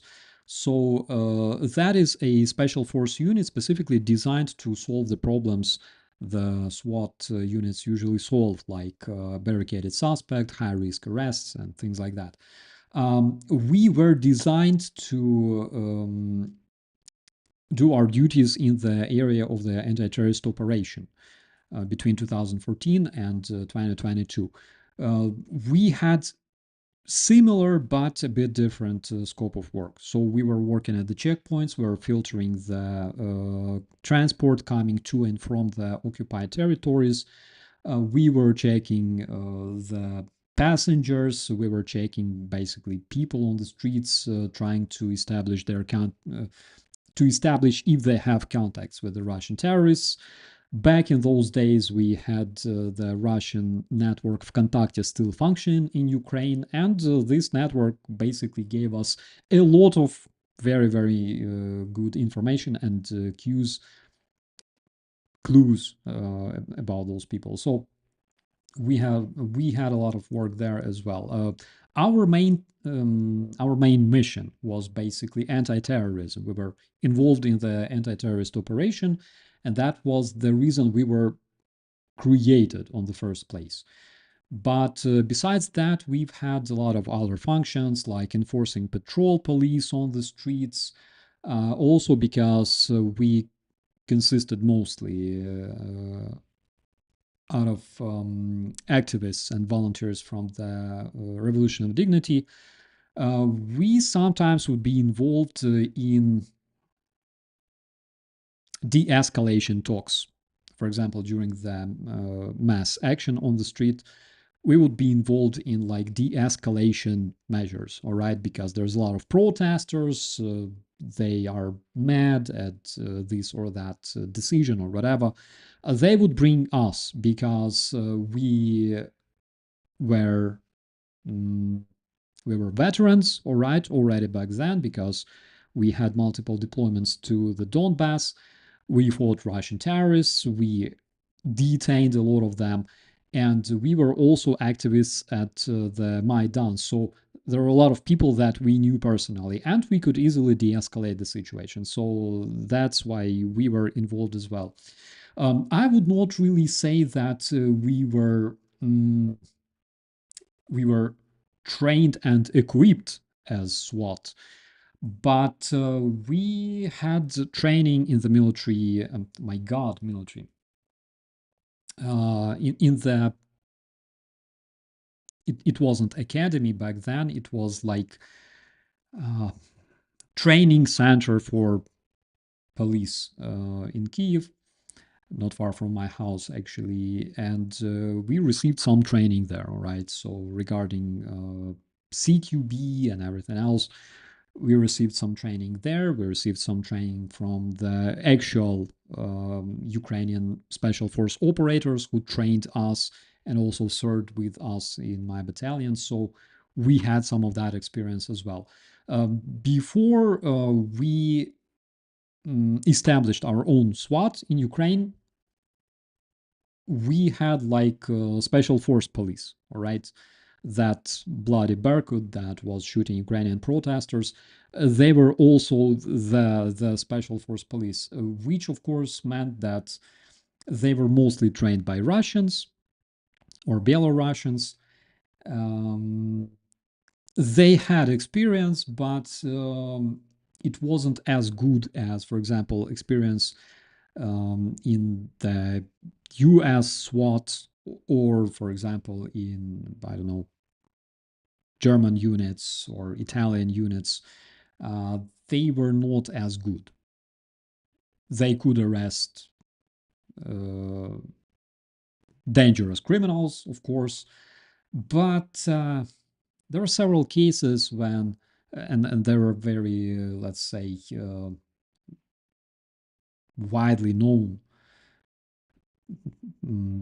famous cases, let's call them famous cases when those special force police dudes, it's before the Revolution of Dignity, when they failed dramatically trying to arrest like literally several suspects.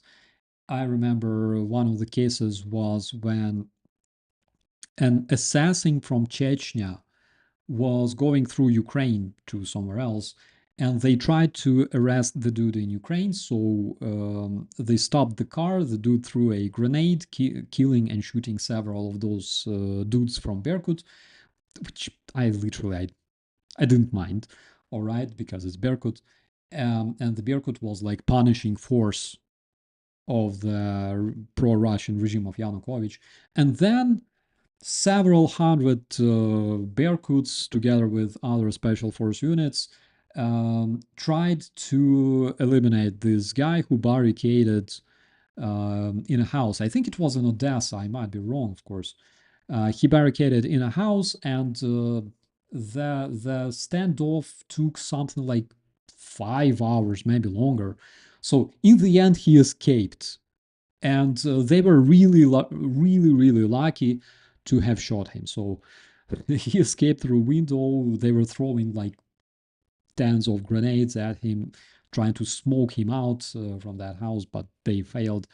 But some of them actually had some of the experience that they shared with us. So just to say that um, we were not as good as SWAT. I cannot say that we were as professional as SWAT.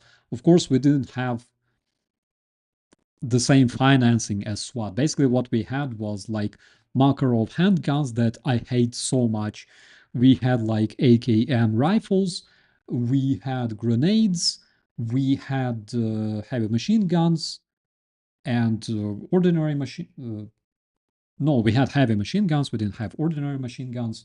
No, we did. We did. We had like mini actually machine guns. We had two of them in my battalion, 556, which was an extremely exotic caliber, of course, and we had something like 2,000 rounds for both.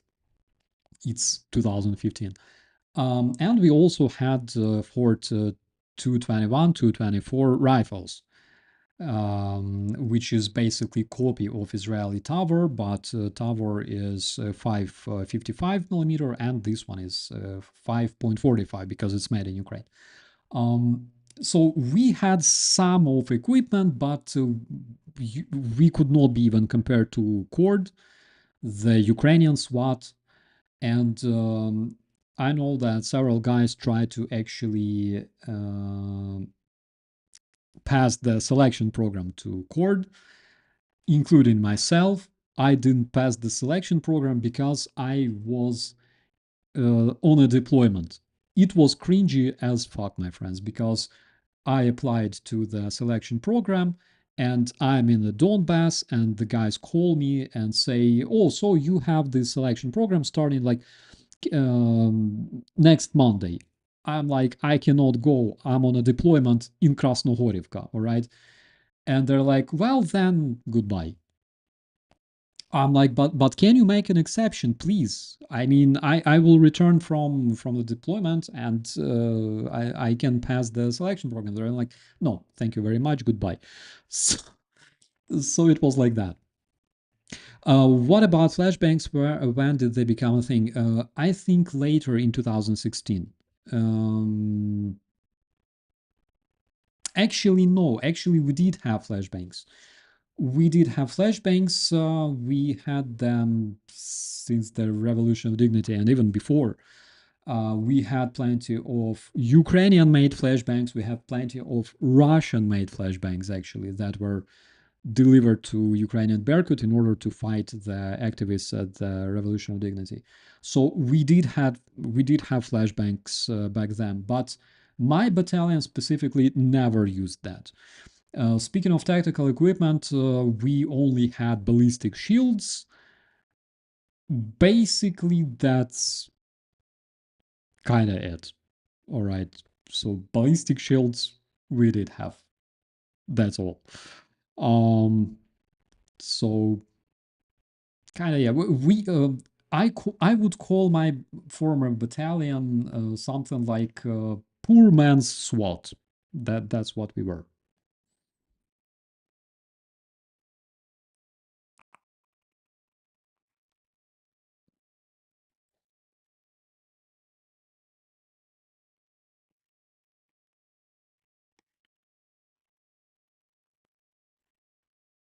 Oh my god, I remember a crazy story when um, our guys were returning from a deployment, and we had a gym, and I miss that office so much because it was located literally 5 minutes from my house. I would take a tram, 5 minutes, I'm there. I loved it. And I remember our guys returned from a deployment, and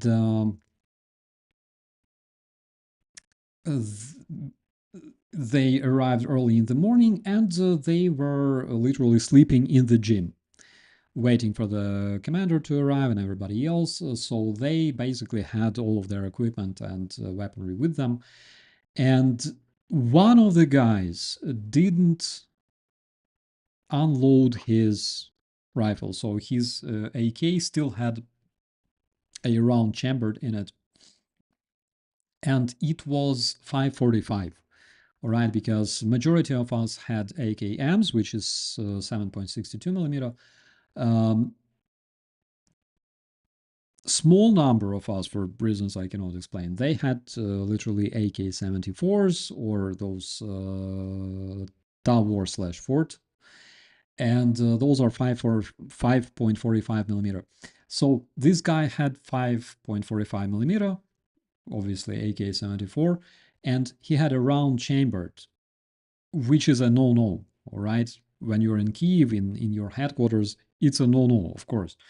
So the guys were sleeping in a gym, and I was told that his rifle fell down on the floor and shot, and the bullet went into a wall, exited the wall, went through his foot, and exited through the floor back, like ricocheted back, which is so freaking crazy. Like 5.45 is such a nasty caliber if we're talking about accident shooting. It's crazy. The ricochet is like insane. There is also that guy. Absolutely, absolutely.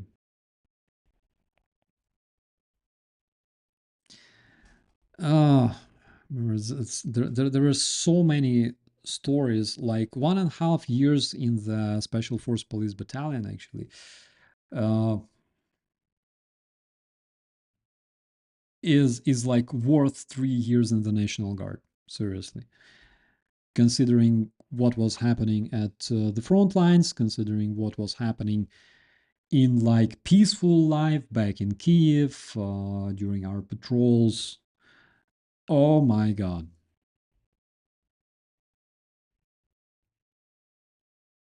I miss those times.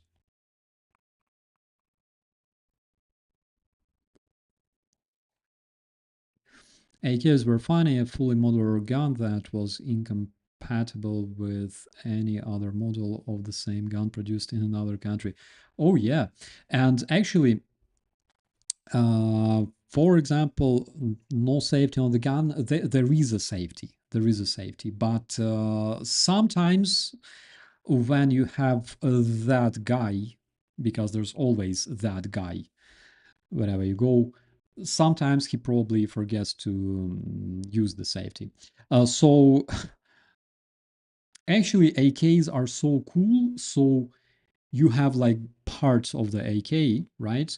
And when you dismantle your AK, you have like the serial number of your AK on each part, because if you switch parts with other AKs, sometimes they, more than often, they don't fit. All right, so this rifle is just so amazing.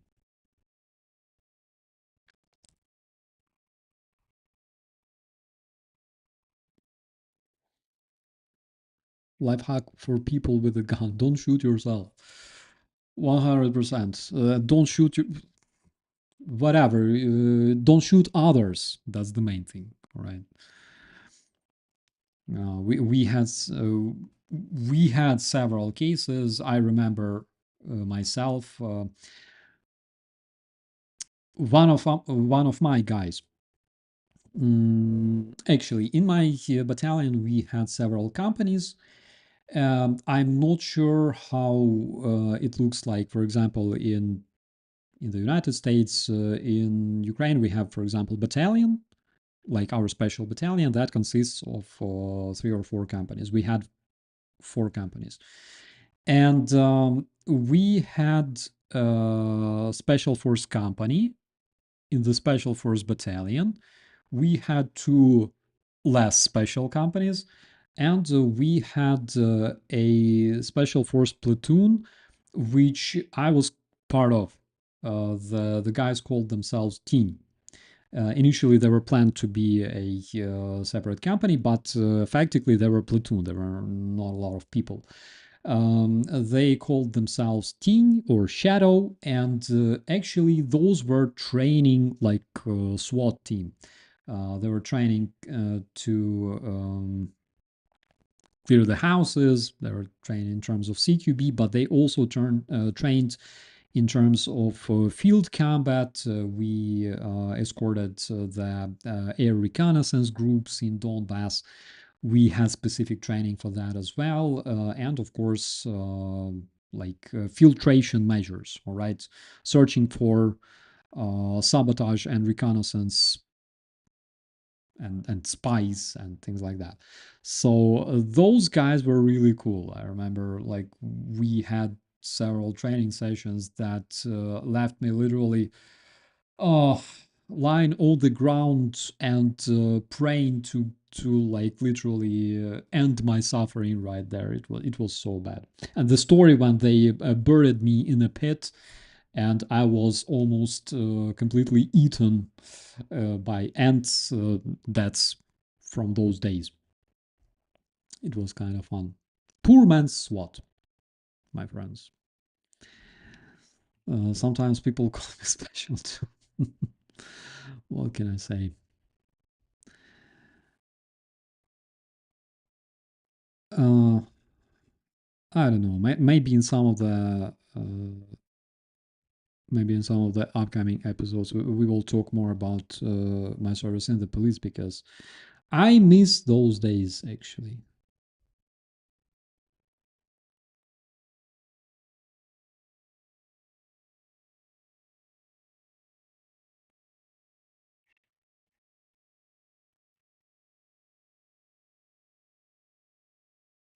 Oh, that's a really interesting question. What happened in 2014? That families lost farms and fled. I know families were cut off from Kiev for a bit, fled from Crimea. Yeah, so the answer to that is Russians occupied Crimea, and they brought a lot of their own mafia, actually. And they also brought a lot of Kadyrovite mafia from Chechnya.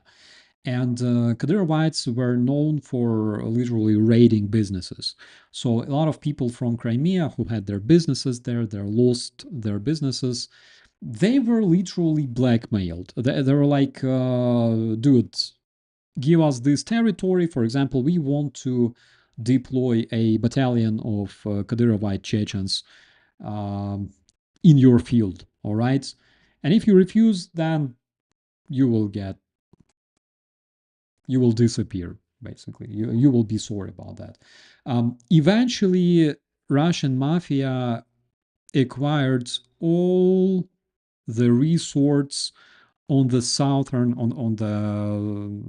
shore of Crimea. So southern shore of Crimea consists of all sorts of resorts, beaches, restaurants, hotels, and within just a couple of years after the annexation of Crimea, Russian mafia successfully acquired all the southern shore of Crimea, or all the resorts and businesses located there. And I also know personally a lot of people who lost their businesses to the Russian invaders back in 2014.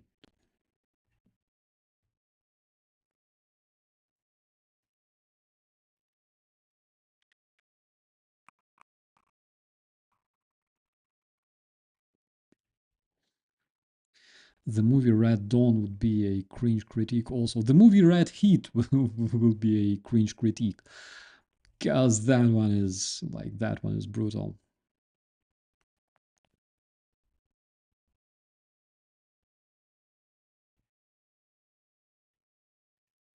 My friend spoke little of it, other than she cried and said they were can't. She's in the West now. Yeah, I have a friend. I have a family actually, like my friends, a family of friends. How to say it? A family I know, right?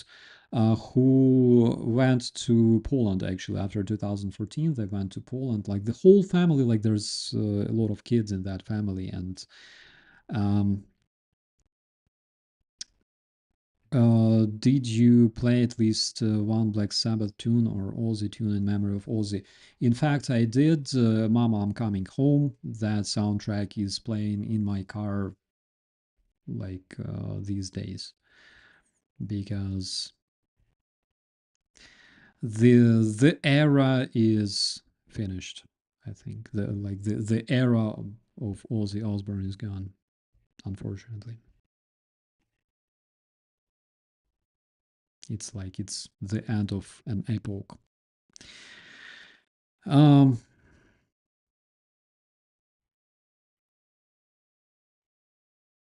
I'm going to play Bark at the Moon tonight. Yeah. In Mama, I'm Coming Home, does he play in the music video? Does he play together with the Zakk Wylde? I think he does, because I recognize the guitar.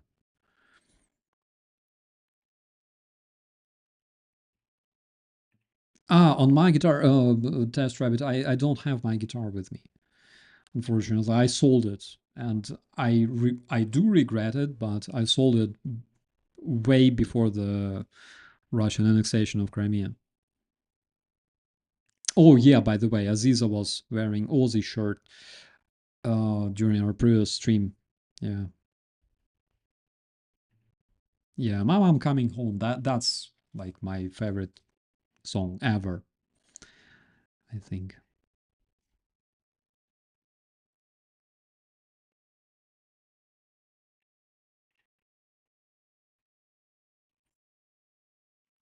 We started this stream dedicated to like Russian movies, but as it usually happens, yeah, we're talking about all sorts of things. We didn't we didn't talk about food yet, I think, but we can also fix that. The other day, I bought a lot of dumplings, and I'm talking specifically about pelmeni. All right, I love pelmeni for some reason I cannot explain. And I was lucky to find pelmeni with chicken because my lady doesn't eat pork. So uh, I found pelmeni with chicken, and they were good with vinegar. Yeah, I ate something like half kilo of them. I literally I got up myself 1 hour before the stream because I was so full. I literally took a nap and I slept for like 4 hours.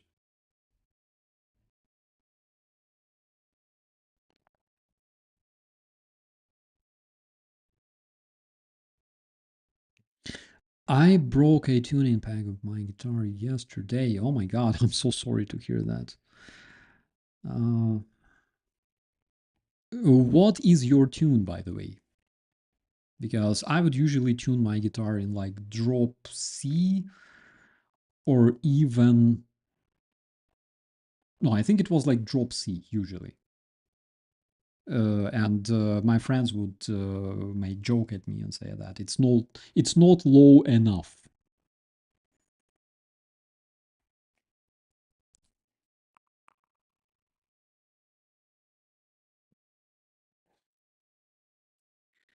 Cracks me up that people in their 80s to people in their teens love and listen to Ozzy.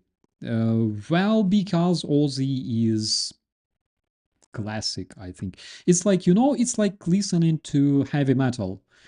And I'm talking about like heavy metal of like 80s with the guys with like fluffy, soft, clean hair, like falling on their shoulders, wearing like leggings. Why did they wear leggings? I have no idea. Yeah, but it's not like those Slipknot with dirty hair. No, the guys that look glamorous. They have like puffy, clean, soft hair. Like when I see the heavy metal artists of like 80s when they perform, I can literally smell the smell of shampoo coming from them through the screen. I cannot explain this, but it's just so cool. um Hair bands, not I will know that. Yeah, I will keep that in mind. Hair metal, basically. Like if you perform, you should keep your hair clean at all times.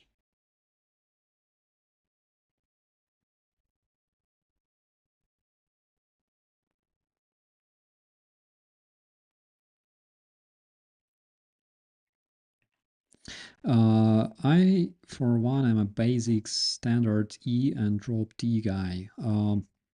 I didn't play in a really low tune. I like drop C was my maximum basically, because, and generally speaking, I didn't play well anyways.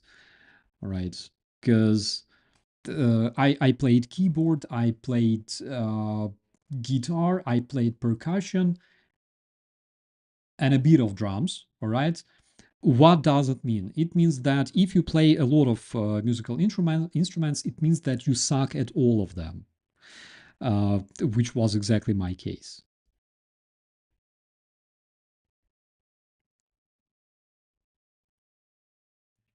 We just grew it as long as possible with no hairspray. Absolutely. Absolutely.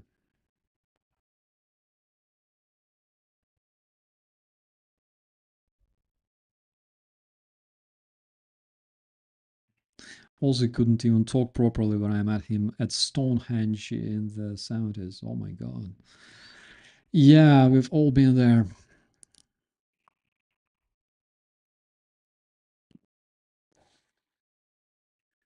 I'm going to tap out. Be safe. Be safe, my friends. Have a great evening or whatever the time is. Be safe and see you next time. I've been a Pink Floyd fan for more than 50 years, but these days I think Roger Waters is a, yeah, I agree with you completely. Well, it happens. At the same time, Roger is not the band, all right? He's not the whole band. And there's actually a lot of musicians that I loved myself so much, but they turned out to be assholes like Fred Durst, like Max Cavalera, Roger Waters. Yeah, there are such cases.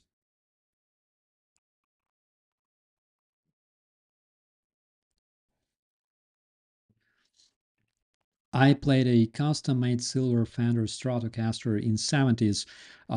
Simon, the reason I never played Fender was because, for example, if you have a rehearsal with your band, of course, you all have different guitars. You have like I don't know, like Gibson, you have Ibanez, you have Yamaha or whatever. You have Marshall amps, Fender bass amps, and stuff like that. So you all have different equipment, and generally you can make it sound well, more or less. But if you have a Fender guitar, what I noticed, maybe I'm wrong, but what I noticed is that Fender stuff sounds well with Fender stuff, all right? So if you have a Fender guitar, it will only sound well on with like Fender amp. That is why I didn't see many like Ukrainian. mm, I didn't play with many guitarists who would have Fender guitars. Maybe I'm wrong, but that's just something that I noticed. Does Ukraine have a counter instrument to the balalaika? Oh, my friends. Oh, I will show it to you. All right. It's a very good topic, actually. Okay. All right. Let me show it. So we have. How do I switch language here? Oh my God. Okay. We have ba la la la la. Okay. All right. Um.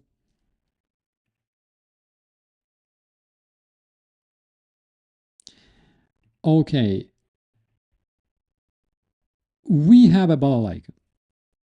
Balalaika is an extremely simple Russian music instrument with generally like 3 strings. All right, so here you can see the most classic example of the Terror Russian balalaika. It's an extremely simple instrument. Um, doesn't require much effort to play.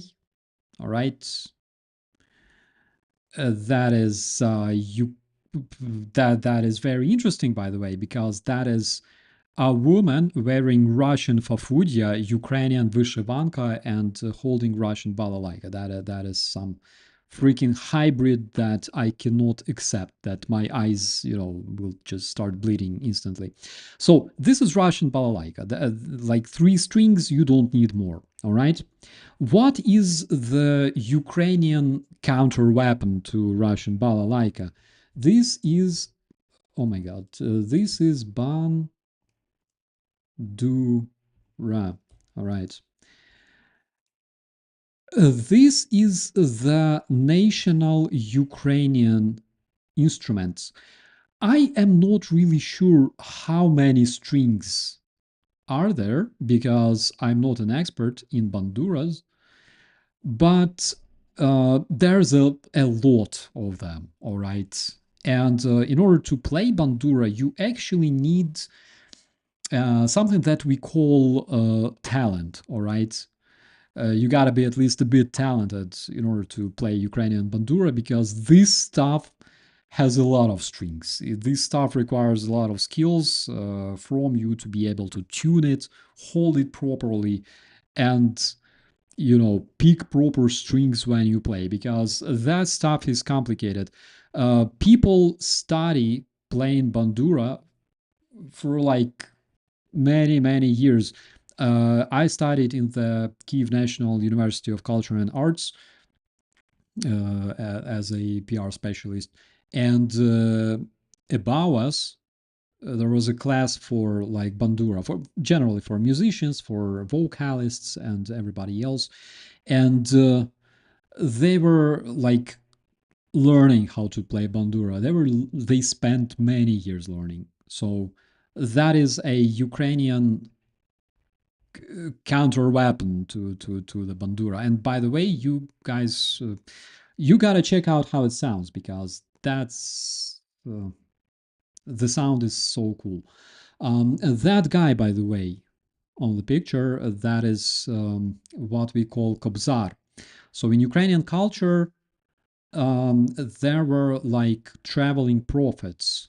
Mostly they were blind, and they would learn playing bandura in order to earn money to live. And they would also have some um, assistant or apprentice to lead them, to be their eyes, and they would often travel together and earn money together. So they were like Ukrainian prophets.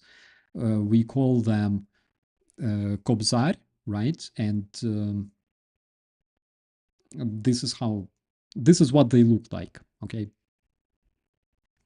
this is like a completely different topic from Ukraine about Ukraine's culture because that's something really deep. All right.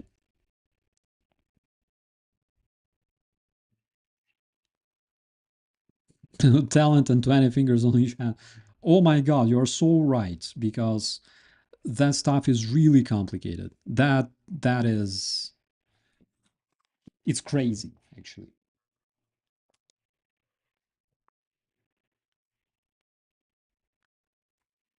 I am Finnish about 100%, so Ukrainian heritage is so similar. Absolutely. We have so much in common. Yeah. Um, that looks intimidating for real. For real, my friend.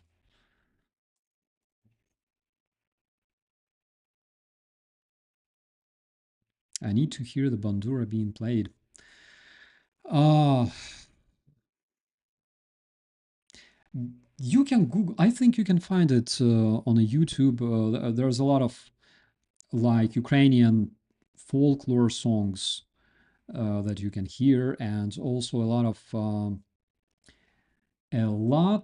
of modern songs played on bandura. I remember back in the days when I started in the National Guard, we had this guy who played bandura really well, and he played all sorts of modern songs, and we would often upload his videos like on our websites, like on Facebook and stuff, and that's just so cool. A lot of that content you can find on YouTube. You can, by the way, you can check out National Guard of Ukraine Bandura music, and I think you will find something. Brandon Mitchell was at a show a few weeks back when one was played. Exactly. Any song in particular? Hard to say. Oh my god. It's not like there are some special songs designed for Bandura. Mm, just basically Google Ukrainian Bandura on a YouTube. You will find plenty of content. You can.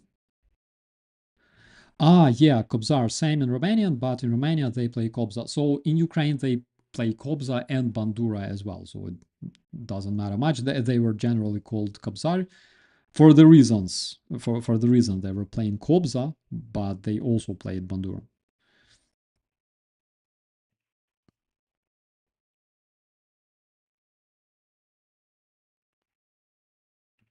Famous Ukrainian soldier playing the bandura with you too, that one. And by the way, there is also a Ukrainian soldier playing bandura, Shape of My Heart with Sting. You can find it on the YouTube as well. It's really cool.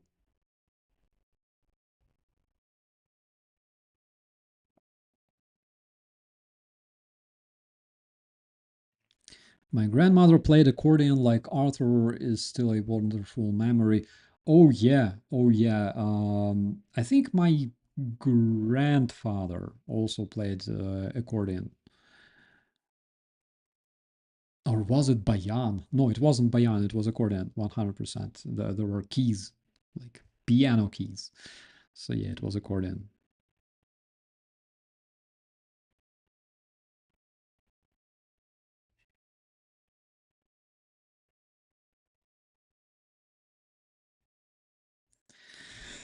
Oh,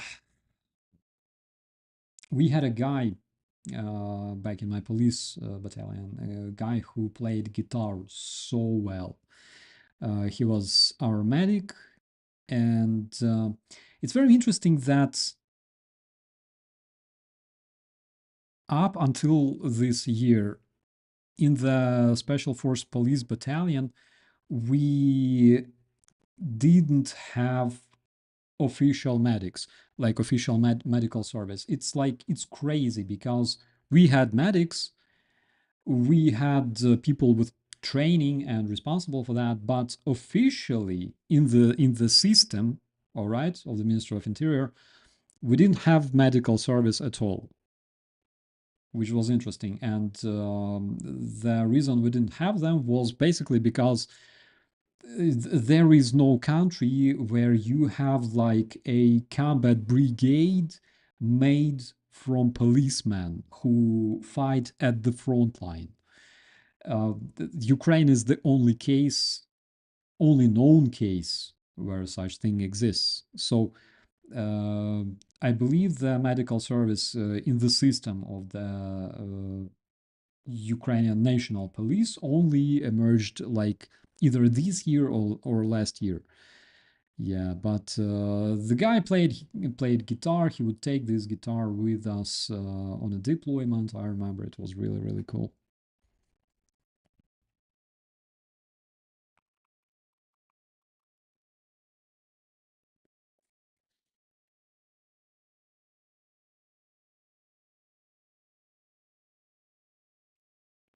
And speaking of Romanian instruments, I love that you have the tulnik.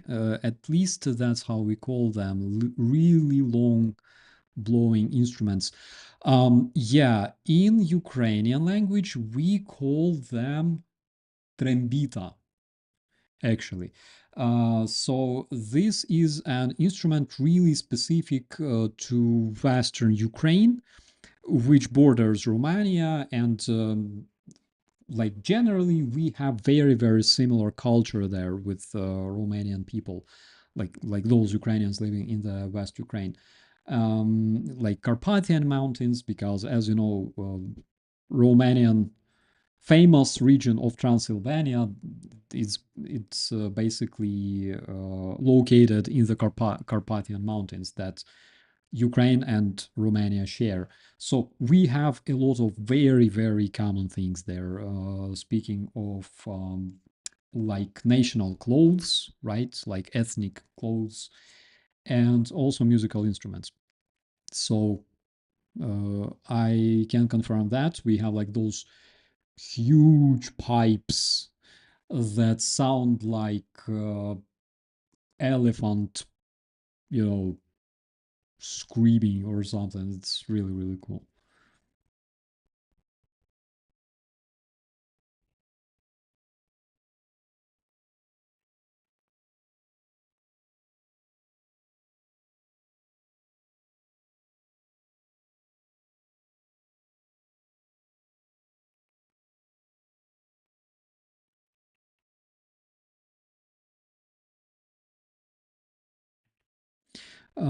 Just so you know, I knew some people from the music colleges or that were just totally exposed to all sorts of music when I was growing up, and they could write music on almost anything. Um, it's true. If you have academic education in music, then basically it doesn't matter because you can read and write musical notes, and you also you know the music theory, and basically that's it. If you have academic education in that, it's really really easy. All right. So you can basically play anything. Playing piano, for example, requires specific technique. All right, because um, if you learn playing keyboard yourself, doesn't matter. Of course, you can play really, really well. But according to academic standards,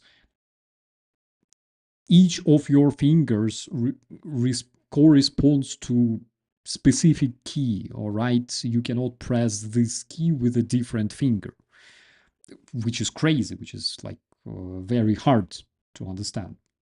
But this is what they do, and when they study music professionally, all right, it's not really hard for them to understand how to play all sorts of instruments because they know the tune and they understand the music theory. So that's really, really easy.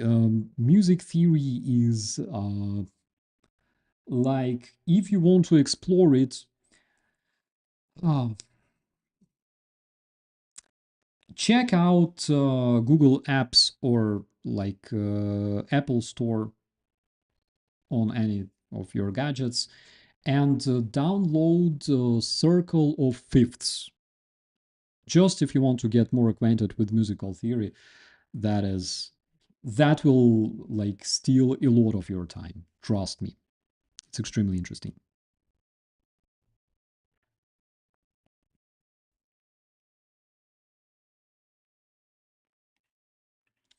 I realized early on I had absolutely zero musical talent, so did the world a favor by never trying to learn a single instrument.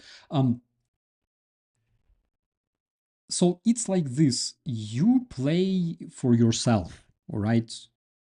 On the first place, you play for yourself. You play for your own pleasure, and you learn playing instruments for your own pleasure. On the first place, not for your kids, not for your wife, not for your friends or family. You play for yourself because it brings you joy, and this is the reason why you probably should at least try. And if you don't know what to try, you can either get yourself the easiest thing, a percussion like djembe drum, or something like cajon. All right. So buy one of those. They are not expensive, and basically you can do rhythms, and that will make you very very happy. Trust me. I had djembe, and at this very moment, my djembe resides in a Mormon church in Kiev. Don't ask me, please, how it's got there, but it's there. All right. Don't ask. All right. Yeah, but but it's there.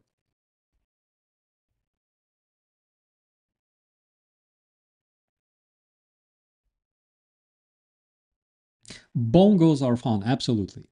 Um, oh my god, I remember I read forums back in the days when I was learning djembe. So I read forums, and in some of the forums, I found like this thread about a guy who said that he brought a drum, like a percussion drum, from Africa, actually, like from Africa. And he said that this drum has some kind of magic abilities. I'm not sure if this thread is still online because it was like more than 10 years ago. But he said this drum has some kind of magical features because as soon as you touch the membrane and start drumming, you wake up after like 4 hours of drumming, and like you don't even remember what you did because it overwhelms you. It just I don't know. It's like hypnotizing. All right, and I'm like, well, all right. And then I open the picture of this drum. So it's a crudely made something that is made in shape of djembe drum, crudely represents the shape of a djembe drum. And then I look at the membrane, and there's a close-up photo of this membrane, and I realize that I'm literally touching the screen. Looking at this photo, I'm literally touching the screen. I'm like, oh my god, what the hell? Because it has like this attractive texture on it, and I realized that I freaking need to touch it right now because I cannot control myself. It's a like, I don't know, very weird feeling, but I never thought that it can be so exciting and so interesting. So yeah, things like percussion, that is not the easiest thing, but probably most accessible thing that you can practice yourself at home, not at night though, right? Um, Maybe one time though, I will show you some of the sessions that we had with my band. Yeah, that was really cool.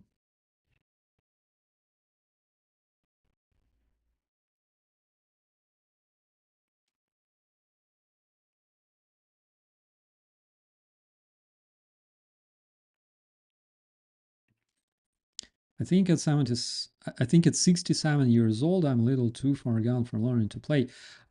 My friend, age is nothing. Seriously, age doesn't mean anything. Um, was it Leonard Skinner concert decades ago and caught the sticks the drummer threw in the like both sticks? Really? That is so cool. Oh my god.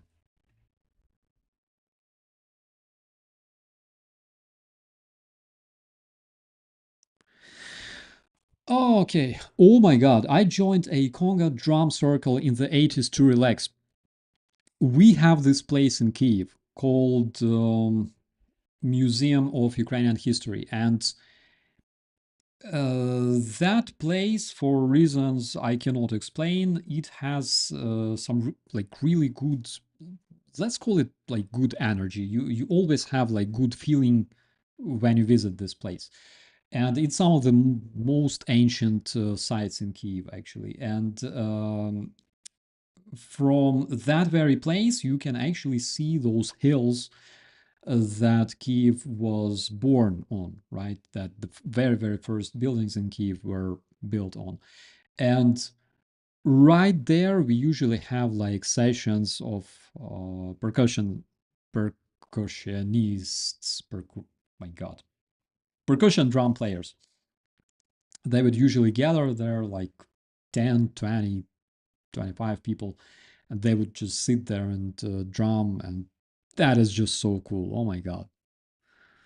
Percussion is so cool when you hear like a lot of drums playing at the same time.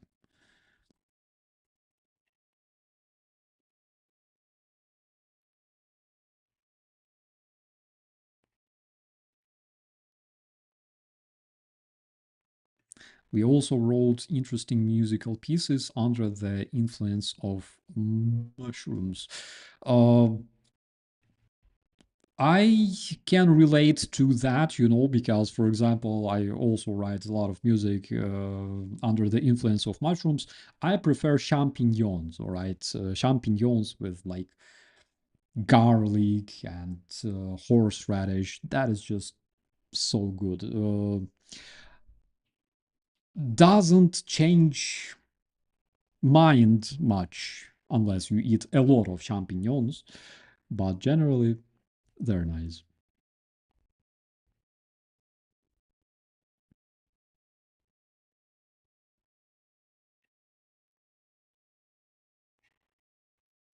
Okay, my dear friends,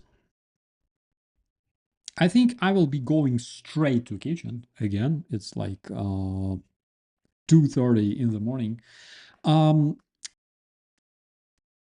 the drum circle, yes, the drum circle. That's the one, my friend. I will be going straight to kitchen, and I will be freaking because I have like a whole jar of mushrooms of like champignons, so I will be probably getting rid of them. I'll be eliminating those, and as always, thank you so much for watching. Thank you for keeping me company. It was cool. It's been a while, of course. And we'll see you next time. Again, as always, thank you so much for supporting my channel. Thank you, all the moderators there in the chat. I know that Georgie is sleeping already. That is the reason why I'm streaming so late. And let me know what you think about this one. Also, let me know if you want us to review some other Russian movies, maybe if you know some of them, because that is something that I enjoy so much. Deciphering those is just so cool. Thank you so much for supporting my channel. Thank you so much for supporting Ukraine, because this is the proper thing to do. And as always, my dear friends, be safe. See you later. Bye bye.